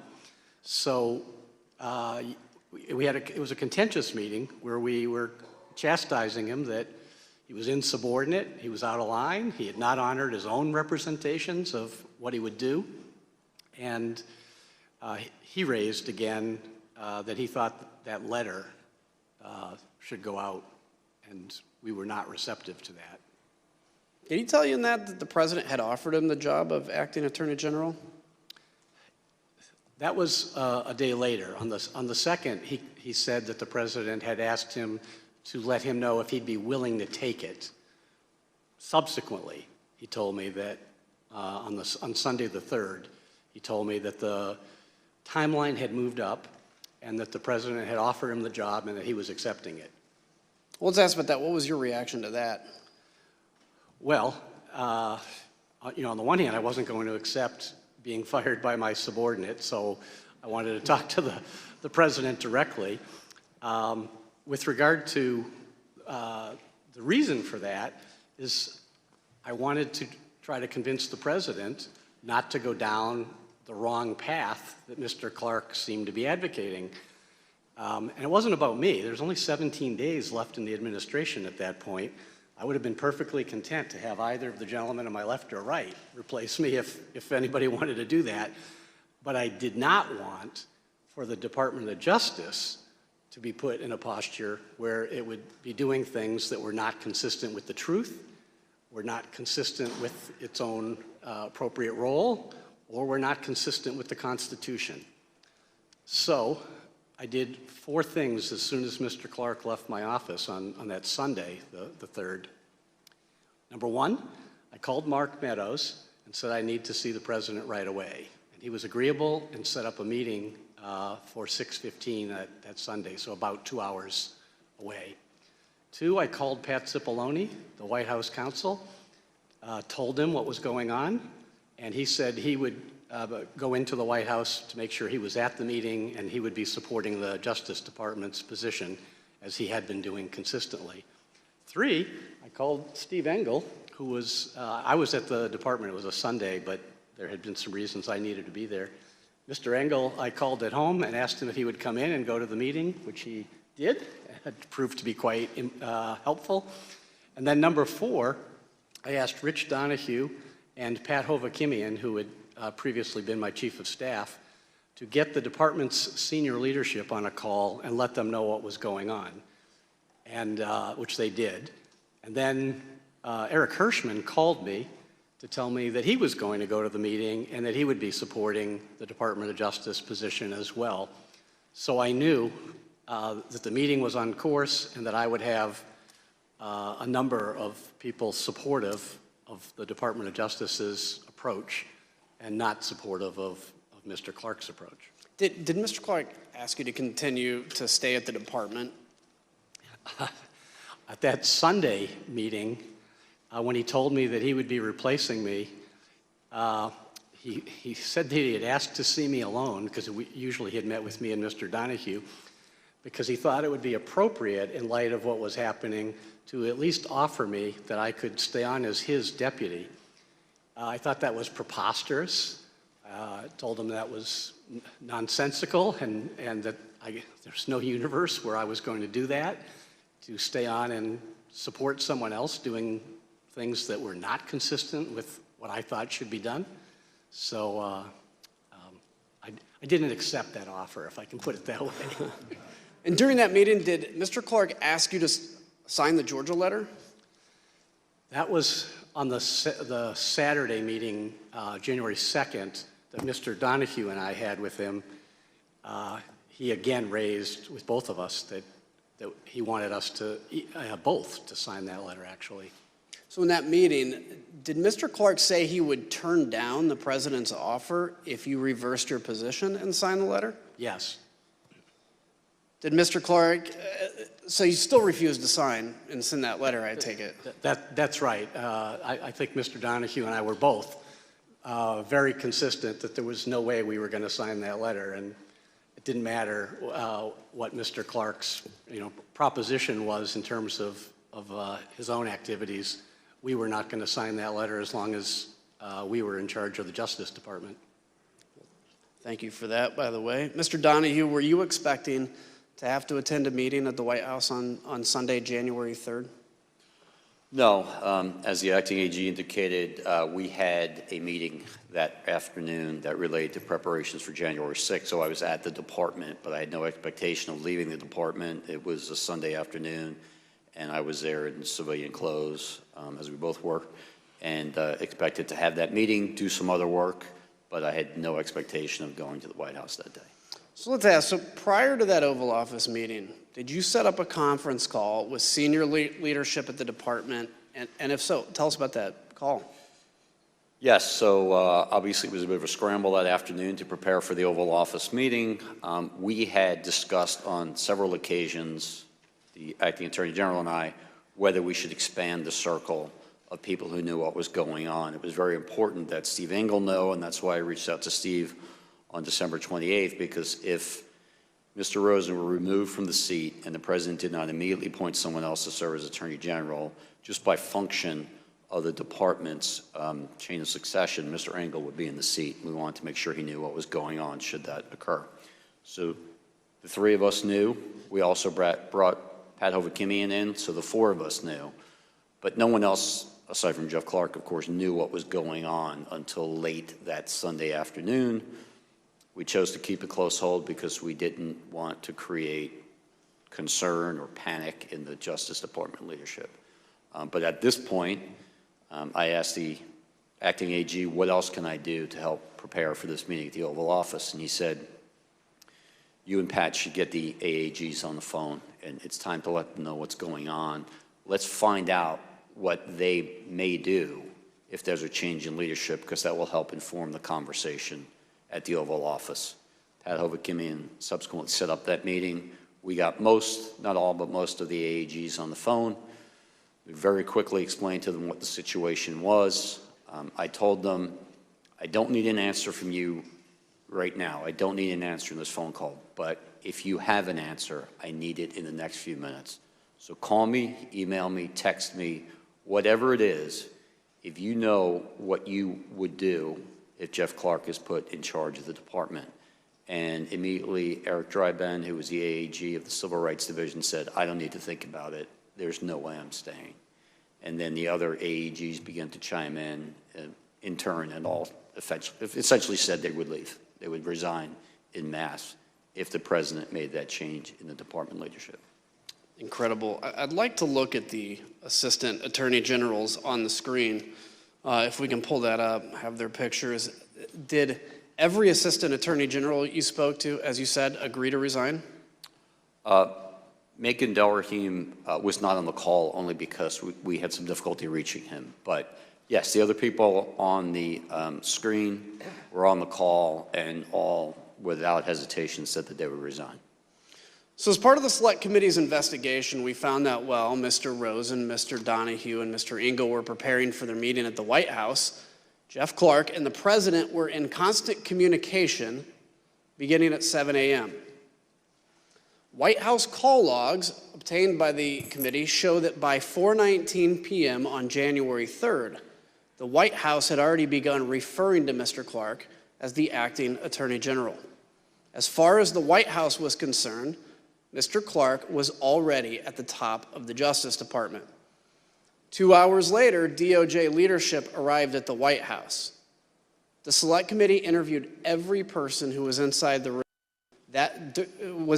room during this Sunday evening Oval Office meeting. Mr. Cipollone told the committee that he was, quote, unmistakably angry during the meeting, and that he, along with Eric Hirschman and Mr. Donoghue, quote, forcefully challenged Mr. Clark to produce evidence of his election fraud theories. Mr. Rosen, can you describe how that meeting started? Yes. So after some preliminaries, so Mr. Meadows had ushered us all in, and then he left. So Mr. Cipollone did some introductions and things. So after some preliminaries, the president turned to me and he said, well, one thing we know is you, Rosen, you aren't going to do anything. You don't even agree with the claims of election fraud. And this other guy at least might do something. And then I said, well, Mr. President, you're right that I'm not going to allow the Justice Department to do anything to try to overturn the election. That's true. But the reason for that is because that's what's consistent with the facts and the law, and that's what's required under the Constitution. So that's the right answer and a good thing for the country, and therefore I submit it's the right thing for you, Mr. President. And that kicked off another 2 hours of discussion in which everyone in the room was in one way or another making different points, but supportive of my approach for the Justice Department and critical of Mr. Clark. So at some point, Mr. Donoghue comes in the room. Can you explain what led to him coming in the room? Oh, I forgot about that. So initially, in part, I think, because he was underdressed, we had not arranged, we had not yet told the president that he was going to come in. The White House had a list of who would be there. That did include Mr. Engel and the White House counsel and the Deputy White House counsel, Mr. Hirschman. We went in, and then we told the president, maybe 10 minutes into the meeting or something, I forget how far in, that Mr. Donoghue was outside, and he said, well, bring him in. And then Mr. Donoghue came in and joined the meeting. So, Mr. Donoghue, you enter that room. Can you set the scene for us and describe the tone you walked into? Yes, but if I could just back up one moment, Congressman, because you put the pictures up on the screen of the AAGs. I just want to make clear, one of the AAGs who was not on the screen was John Demers. John was the National Security Division AAG. John was on the call, but I prefaced the call by saying, John, we need you to stay in place. National security is too important. We need to minimize the disruption. Whether you resign is entirely up to you, obviously, and we'll respect your decision either way, but I'm asking you, please stay in place. And he did, so I don't want to leave the impression that he was not willing to resign, because I think he was. Thank you for that. So with regard to entering the Oval Office, I was sitting in the hallway. An administrative assistant passed by. She asked me, are you supposed to be in this meeting with the president? I said, no. I'm simply here in case questions come up that other people don't have the answer to.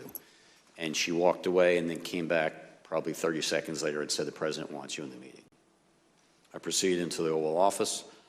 took probably 2 or 3 steps in, and I stopped because I was, as the AG said, not exactly properly attired. I was wearing jeans and muddy boots and an Army T-shirt, and I never would arrive in the Oval Office this way. I said, Mr. President, I apologize. I'm sorry. I didn't know I was going to be here. And he said, no, no, no, just come in, come in, come in. And so I went in. I attempted to take a seat on one of the couches that are behind the chairs arrayed in front of the president's desk. And he said, oh, no, no, no, you're going to be up here. And everyone kind of laughed. And they moved the chairs a little bit. Someone from the White House counsel's office picked up a spare chair and put it directly in front of the president, and I took that seat.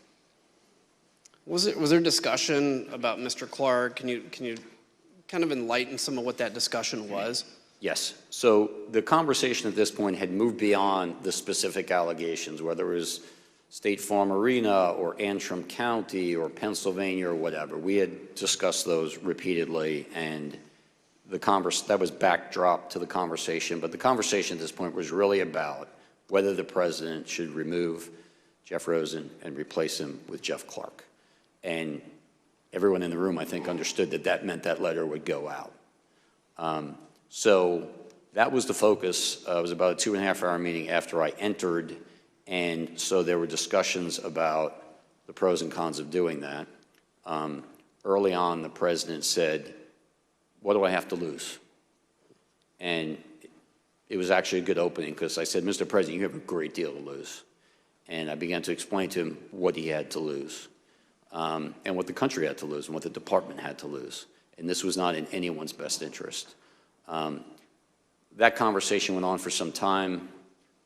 Everyone essentially chimed in with their own thoughts, all of which were consistent about how damaging this would be to the country, to the department, to the administration, to him personally. And at some point, the conversation turned to whether Jeff Clark was even qualified, competent to run the Justice Department, which in my mind, he clearly was not. And it was a heated conversation. I thought it was useful to point out to the president that Jeff Clark simply didn't have the skills, the ability, and the experience to run the department. And so I said, Mr. President, you're talking about putting a man who has never tried a criminal case, who's never conducted a criminal investigation. He's telling you that he's going to take charge of the department, 115,000 employees, including the entire FBI, and turn the place on a dime and conduct nationwide criminal investigations that will produce results in a matter of days. It's impossible, it's absurd, it's not going to happen, and it's going to fail. He has never been in front of a trial jury, a grand jury. He's never even been to Chris Wray's office. I said at one point, if you walked into Chris Wray's office, 1, would you know how to get there? And 2, if you got there, would he even know who you are? And do you really think that the FBI is going to suddenly start following your orders? It's not going to happen. He's not competent. And that's the point at which Mr. Clark tried to defend himself by saying, well, I've been involved in very significant civil and environmental litigation. I've argued many appeals in appellate courts and things of that nature. And then I pointed out that, yes, he was an environmental lawyer, and I didn't think that was appropriate background to be running the United States Justice Department. Did anybody in there support Mr. Clark? No one. Mr. Rosen, it was you he was going to replace. So what was your view about the president's plan to appoint Mr. Clark? Well, as I alluded to earlier, the issue really wasn't about me. It would have been fine, as I said, to have had Rich Donoghue replace me. I would have said, great, I get 17 days vacation or something. But the issue was the use of the Justice Department. And it's just so important that the Justice Department adhere to the facts and the law. That's what it's there to do. And that's what our constitutional role was. And so if the Justice Department gets out of the role that it's supposed to play, that's really bad for our country. And I don't know of a simpler way to say that. And when you damage our fundamental institutions, it's not easy to repair them. So I thought this was a really important issue to try to make sure that the Justice Department was able to stay on the right course. Mr. Donoghue, did Did you eventually tell the president that mass resignations would occur if he installed Mr. Clark and what the consequences would be? Yes, so this was in line with the president saying, what do I have to lose? Along those lines, he said, so suppose I do this. So suppose I replace him, Jeff Rosen, with him, Jeff Clark. What would you do? And I said, Mr. President, I'm going to resign immediately. I'm not working 1 minute for this guy, who I had just declared was completely incompetent. And so the president immediately turned to Mr. Engel, and he said, Steve, you wouldn't resign, would you? And he said, absolutely I would, Mr. President. You leave me no choice. And then I said, and we're not the only ones. No one cares if we resign. If Steve and I go, that's fine. It doesn't matter. But I'm telling you what's going to happen. You're going to lose your entire department leadership. Every single AAG will walk out on you. Your entire department leadership will walk out within hours. And I don't know what happens after that. I don't know what the United States attorneys are going to do. We have U.S. attorneys in districts across the country, and my guess would be that many of them would have resigned. And that would then have led to resignations across the department in Washington. And I said, Mr. President, within 24, 48, 72 hours, you could have hundreds and hundreds of resignations of the leadership of your entire Justice Department because of your actions. What's that going to say about you? Wow. Mr. Engel, can you describe what your reaction was to that? Yeah, no, I think when the president, my recollection is that when the president turned to me and said, Steve, you wouldn't leave, would you? I said, Mr. President, I've been with you through 4 attorneys general, including 2 acting attorney general, but I couldn't be part of this. And then the other thing that I said was that, look, all anyone is going to sort of think about when they see this, no one is going to read this letter. All anyone is going to think is that you went through 2 attorneys general in 2 weeks until you found the environmental guy to sign this thing. And so the story is not going to be that the Department of Justice has found massive corruption that would have changed the result of the election. It's going to be the disaster of Jeff Clark. And I think at that point, Pat Cipollone said, yeah, this is a murder-suicide pact, this letter. And I would note, too, Congressman, that it was in this part of the conversation where Steve pointed out that Jeff Clark would be left leading a graveyard, and that comment clearly had an impact on the president. The leadership will be gone. Jeff Clark will be left leading a graveyard. Again, the premise that, which as Mr. Donoghue has said, but that Mr. Clark could come in and take over the Department of Justice and do something different was just an absurd premise. And all he was doing, Mr. Clark, by putting himself forward, was blowing himself up. And if the president were to have gone that course, it would have been a grievous error for the president as well. Mr. Cipollone, the White House counsel, told the committee that Mr. Engel's response had a noticeable impact on the president, that this was a turning point in the conversation. Mr. Donoghue, towards the end of this meeting, did the president ask you what was going to happen to Mr. Clark? He did. When we finally got to I would say the last 15 minutes of the meeting, the president's decision was apparent. He announced it. Jeff Clark tried to scrape his way back and asked the president to reconsider. The president doubled down, said, no, I've made my decision. That's it. We're not going to do it. And then he turned to me and said, so what happens to him now? Meaning Mr. Clark. And he understood that Mr. Clark reported to me. And I didn't initially understand the question. I said, Mr. President, and he said, are you going to fire him? And I said, I don't have the authority to fire him. He's a Senate-confirmed Assistant Attorney General. And he said, well, who has the authority to fire him? And I said, only you do, sir. And he said, well, I'm not going to fire him. I said, all right, well, then we should all go back to work. Did you get a call from the president later that night? I did, I don't know, probably 90 minutes later or something like that. What was that about? The president, at this point, we left the White House, reconvened at the department. I left the department. I was back in my apartment. My cell phone rang. It was the president, and he had information about a truck supposedly full of shredded ballots in Georgia that was in the custody of an ICE agent whose name he had. I told him that ICE was part of Department of Homeland Security. I hadn't heard about this. If Department of Homeland Security needed our assistance, we of course would provide it, but it was really up to DHS to make a call if their agent was involved. And he said, fine, I understand. Can you just make sure that Ken, meaning Ken Cuccinelli, knows about this? I said, fine, I would pass that along to him. I eventually contacted Ken Cuccinelli later that evening, and I said, this is what the president told me. If you guys have anything you think should be brought to our attention, let me know. And he said, thank you, and that was it. Mr. Cipollone left the meeting convinced the president would not appoint Mr. Clark, but he didn't think the president had actually accepted the truth about the election. Sure enough, all the same debunked theories appeared in his speech at the Ellipse 3 days later. In the state of Arizona, over 36,000 ballots were illegally cast by non-citizens. 11,600 more ballots and votes were counted, more than there were actual voters. You see that? In Wisconsin, corrupt Democrat-run cities deployed more than 500 illegal, unmanned, unsecured drop boxes, which collected a minimum of 91,000 unlawful votes.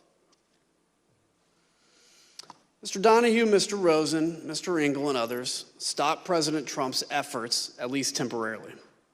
Yet the message President Trump and his Republican allies pushed throughout December made its way to his supporters anyway. And they kept up the pressure campaign on the way to storming the Capitol on January 6th. Mr. Rosen, were you at the Department of Justice on January 6th? Yes, I was there all day.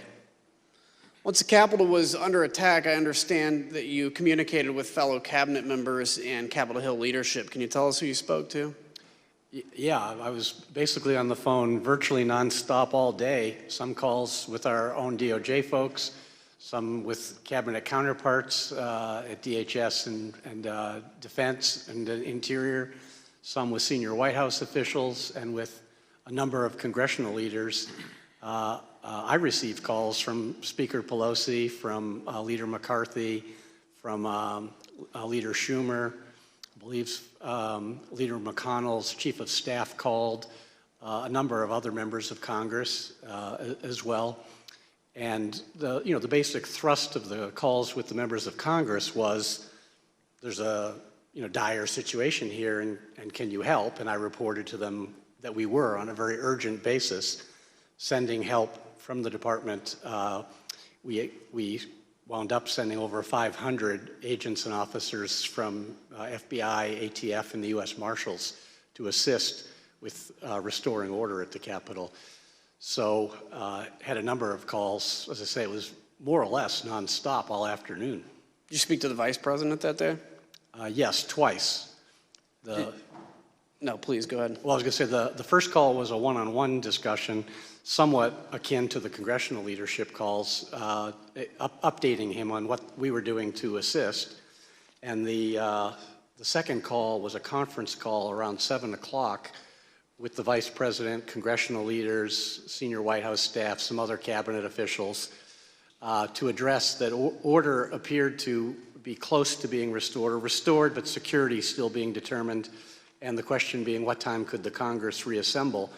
And the answer was 8 o'clock, and thankfully Congress did reassemble and complete its constitutional duty.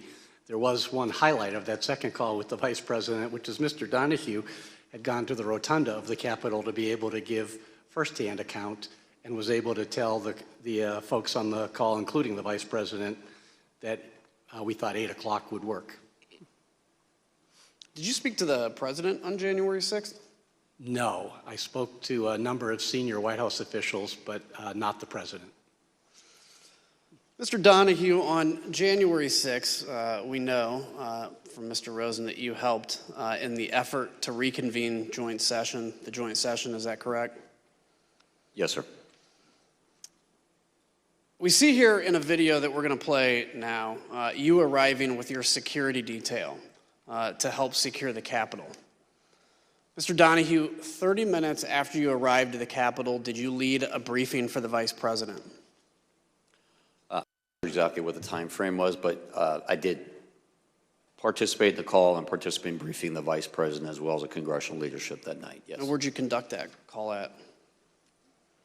I was in an office. I'm not entirely sure where it was. My detail found it because the acoustics in the rotunda were such that it wasn't really conducive to having a call. So they found an office. We went to that office, and I believe I participated in 2 phone calls, one at 1800 and one at 1900 that night from that office. What time did you actually end up leaving the Capitol? I waited until the Senate was back in session, which I believe they were gavelled in a few minutes after 8 p.m. And once they were back in session and we were confident that the entire facility was secured and cleared, that there were no individuals hiding in closets or under desks, that there were no IEDs or other suspicious devices left behind, I left minutes later. I was probably gone by 8:30. And Mr. Donoghue, did you ever hear from President Trump that day? No. Like the AAG, the acting AG, I spoke to Pat Cipollone and Mark Meadows and the vice president and the congressional leadership, but I never spoke to the president that day. So in today's hearing, we've showcased the efforts of the Americans before us to stand up for democracy. Mr. Rosen, Mr. Donoghue stayed steadfastly committed to the oath they take as officials in the Department of Justice. On January 6th itself, they assisted during the attack while our commander-in-chief stayed silent. Their bravery is a high moment in the sordid story of what led to January 6th. My colleagues and I up here also take an oath. Some of them failed to uphold theirs and instead chose to spread the big lie. Days after the tragic events of January 6th, some of these same Republican members requested pardons in the waning days of the Trump administration. 5 days after the attack on the Capitol, Representative Mo Brooks sent the email on the screen now. As you see, he emailed the White House, quote, pursuant to a request from Matt Gaetz, requesting a pardon for Representative Gaetz, himself, and unnamed others. Witnesses told the Select Committee that the president considered offering pardons to a wide range of individuals connected to the president. Let's listen to some of that testimony. And was Representative Gaetz requesting a pardon? Believe so. The general tone was, we may get prosecuted because we were defensive of, the president's positions on these things. The pardon that he was requesting, was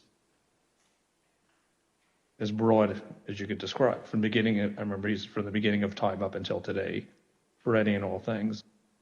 He mentioned Nixon, and I said Nixon's pardon was never nearly that broad. And are you aware of any members of Congress seeking pardons? I guess Mr. Gaetz and Mr. Brooks, I know, have both advocated for there to be a blanket pardon for members involved in that meeting, and a handful of other members that weren't at the December 21st meeting as the preemptive pardons. Mr. Gaetz was personally pushing for a pardon, and he was doing so since early December. I'm not sure why. Mr. Gaetz had reached out to me to ask if he could have a meeting with Mr. Meadows about receiving a presidential pardon. Did they all contact you? Not all of them, but several of them did. So you mentioned Mr. Gaetz, Mr. Brooks. Mr. Biggs did. Mr. Jordan talked about congressional pardons, but he never asked me for one. It was more for an update on whether the White House is going to pardon members of Congress. Mr. Gomer asked for one as well. Mr. Perry asked for a pardon too. I'm sorry, I need to finish. Mr. Perry, did he talk to you directly? Yes, he did. Did Marjorie Taylor Greene contact you? No, she didn't contact me about it. I heard that she had asked White House Counsel Office for a pardon from Mr. Philbin, but I didn't frequently communicate with Ms. Greene. Are you aware of any conversations or communications regarding the possibility of giving Congressman Matt Gaetz a pardon? I know he had asked for it, but I don't know if he ever received one or what happened with it. How do you know that Congressman Gaetz asked for a pardon? He told me. Tell us about that. He told me to ask Meadows for a pardon. Were you involved in or did you witness any conversations about the possibility of a blanket pardon for everyone involved in January 6th? I had heard that mentioned. Yeah. Do you know whether the president had any conversations about potentially pardoning any family members? I know he had hinted at a blanket pardon for the January 6th thing for anybody, but I think he had for all the staff and everyone involved. Not with January 6th, but just before he left office, I know he had talked about that. The only reason I know to ask for a pardon is because you think you've committed a crime. Thank you, Mr. Chairman. I yield back. I want to thank our witnesses for joining us today. The members of the Select Committee may have additional questions for today's witnesses, and we ask that you respond expeditiously in writing to these questions. Without objection, members will be permitted 10 business days to submit statements for the record, including opening remarks and additional questions for the witnesses.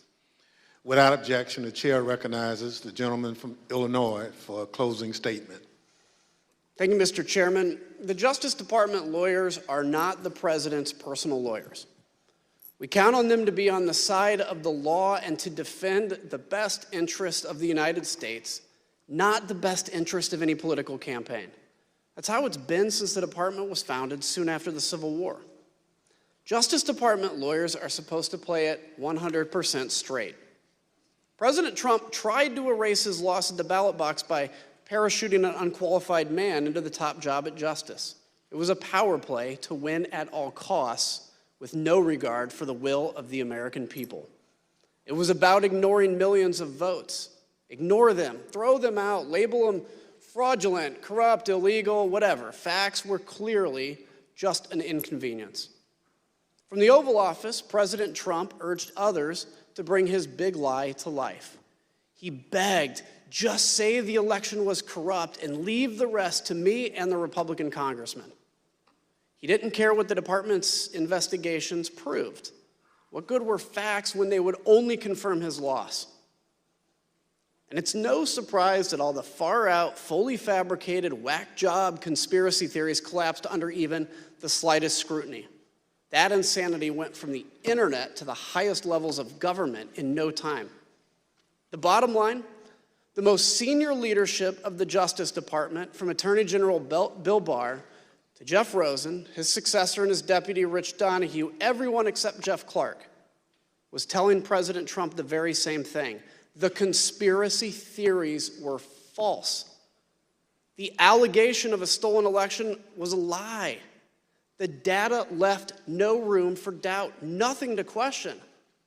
And the Constitution left no room for President Trump to change the outcome of the election. But we're here today because the facts were irrelevant to President Trump. It was about protecting his very real power and very fragile ego, even if it required recklessly undermining our entire electoral system by wildly casting baseless doubt upon it. In short, he was willing to sacrifice our republic to prolong his presidency. I can imagine no more dishonorable act by a president. We owe a great debt of gratitude to these men you've heard from here today. Real leaders who stood for justice when it was in grave peril, who put their country first when the leader of the free world demanded otherwise. They threatened to resign rather than corrupt our democracy. And thanks largely to each of them, President Trump's coup failed. Contrast that to Jeff Clark, who would do exactly what the president wanted. Say there was massive fraud, forget the facts, and leave the rest to President Trump's congressional friends. Mr. Clark refused to cooperate with this committee. He pled the Fifth over 125 times. Why risk self-incrimination? And President Trump's congressional friends, some of them are angling for pardons. They knew that every bit of what they did was a lie and it was wrong. That's all the more reason to respect those who came here to testify today. We thank them for their unflinching service in the face of incredible pressure. As it said, the only thing necessary for evil to succeed is good men to do nothing. Thankfully, there were good people in the Department of Justice. You heard from other good people too on Tuesday. They too defended us. But I'm still worried that not enough has changed to prevent this from happening again. The oath that we take has to mean something. It has to cut to the core of who we are and be the driving force of our service to this nation. We on this committee, we may be able to shine light on the darkness, but that is not enough. It's now up to every American, now and in the future, to stand for truth, to reject the lies wherever we confront them, in our towns, in our capitals, in our friendships, in our families, and at the ballot box, and within our own minds and hearts. Thank you, Mr. Chairman. I yield back. Without objection, the chair recognizes the gentlewoman from Wyoming, Ms. Cheney, for a closing statement. Thank you very much, Mr. Chairman. And I again want to thank the witnesses for being here today. After today, I suspect that there will be some who label you agents of the deep state or something else conspiratorial or nonsensical, meant to justify ignoring what you've said today, ignoring the facts. That may be the short-term cost of acting honorably and telling the truth, but your actions should have an important long-term impact. They will help keep us on the course set by the framers of our Constitution. Let me paraphrase the words of John Adams and others. Whether ours shall continue to be a government of laws and not of men is ultimately for the American people to decide. And let me also today make a broader statement to millions of Americans who put their trust in Donald Trump. In these hearings so far, you've heard from more than a dozen Republicans who've told you what actually happened in the weeks before January 6th. You will hear from more in the hearings to come. Several of them served Donald Trump and his administration, others in his campaign. Others have been conservative Republicans for their entire careers. It can be difficult to accept that President Trump abused your trust, that he deceived you. Many will invent excuses to ignore that fact. But that is a fact. I wish it weren't true, but it is. Thank you, Mr. Chairman. I yield back. Again, I thank our witnesses and thank my colleagues for this hearing. As we conclude our fifth hearing in this series, I want to remind the American people of a few things the committee has shown. Donald Trump lost the 2020 election. Top Republican officials who supported Trump knew that he lost and told him he lost. Trump knew he lost. Those who say the election was affected by widespread voter fraud are lying. They were lying in 2020, they were lying in 2021, and indeed, they are lying today. Donald Trump went to court. That's the right any candidate seeking to challenge the outcome of an election must do. Donald Trump lost in court dozens and dozens of times. He lost in part because there was no evidence that voter fraud had any impact on the results of the election. To borrow a phrase from our witness earlier this week, Mr. Bowers, all he had was theories and no evidence. As I've said, if you're running for office in the United States, that's the end of the line. You accept the court's judgment, you concede the race, you respect the rule of law and the will of the voters. But for Donald Trump, that wasn't the end of the line, not even close. The voters refused to keep him in office. The courts refused to keep him in office, but he continued to lie, and he went in search of anyone who would go along with his scheme. And we've shown today He pressured the Justice Department to act as an arm of his reelection campaign. He hoped law enforcement officials would give the appearance of legitimacy to his lies, so he and his allies had some veneer of credibility when they told the country that the election was stolen. Earlier this week, we showed how Donald Trump brought the weight of the presidency down on local and state officials who are trying to do their jobs, and ultimately did. They investigated his claims and found them to be false, and then they endured Trump's pressure campaign at great risk to themselves and their loved ones. And of course, there was a scheme to get the former Vice President, Mike Pence, to violate the law and the Constitution by rejecting the Electoral College votes on January 6th and blocking the peaceful transfer of power. I mentioned the former Vice President last because, as we showed, when he refused to bow to the pressure in those critical moments on January 6th, there was a backup plan for stopping the transfer of power, the mob and their vile threats. Up to this point, we've shown the inner workings of what was essentially a political coup, an attempt to use the powers of the government from the local level all the way up to overturn the results of the election, find me the votes, send fake electors, just say the election was corrupt. Along the way, we saw threats of violence. We saw what some people were willing to do in the service of the nation, the Constitution, no, in service of Donald Trump.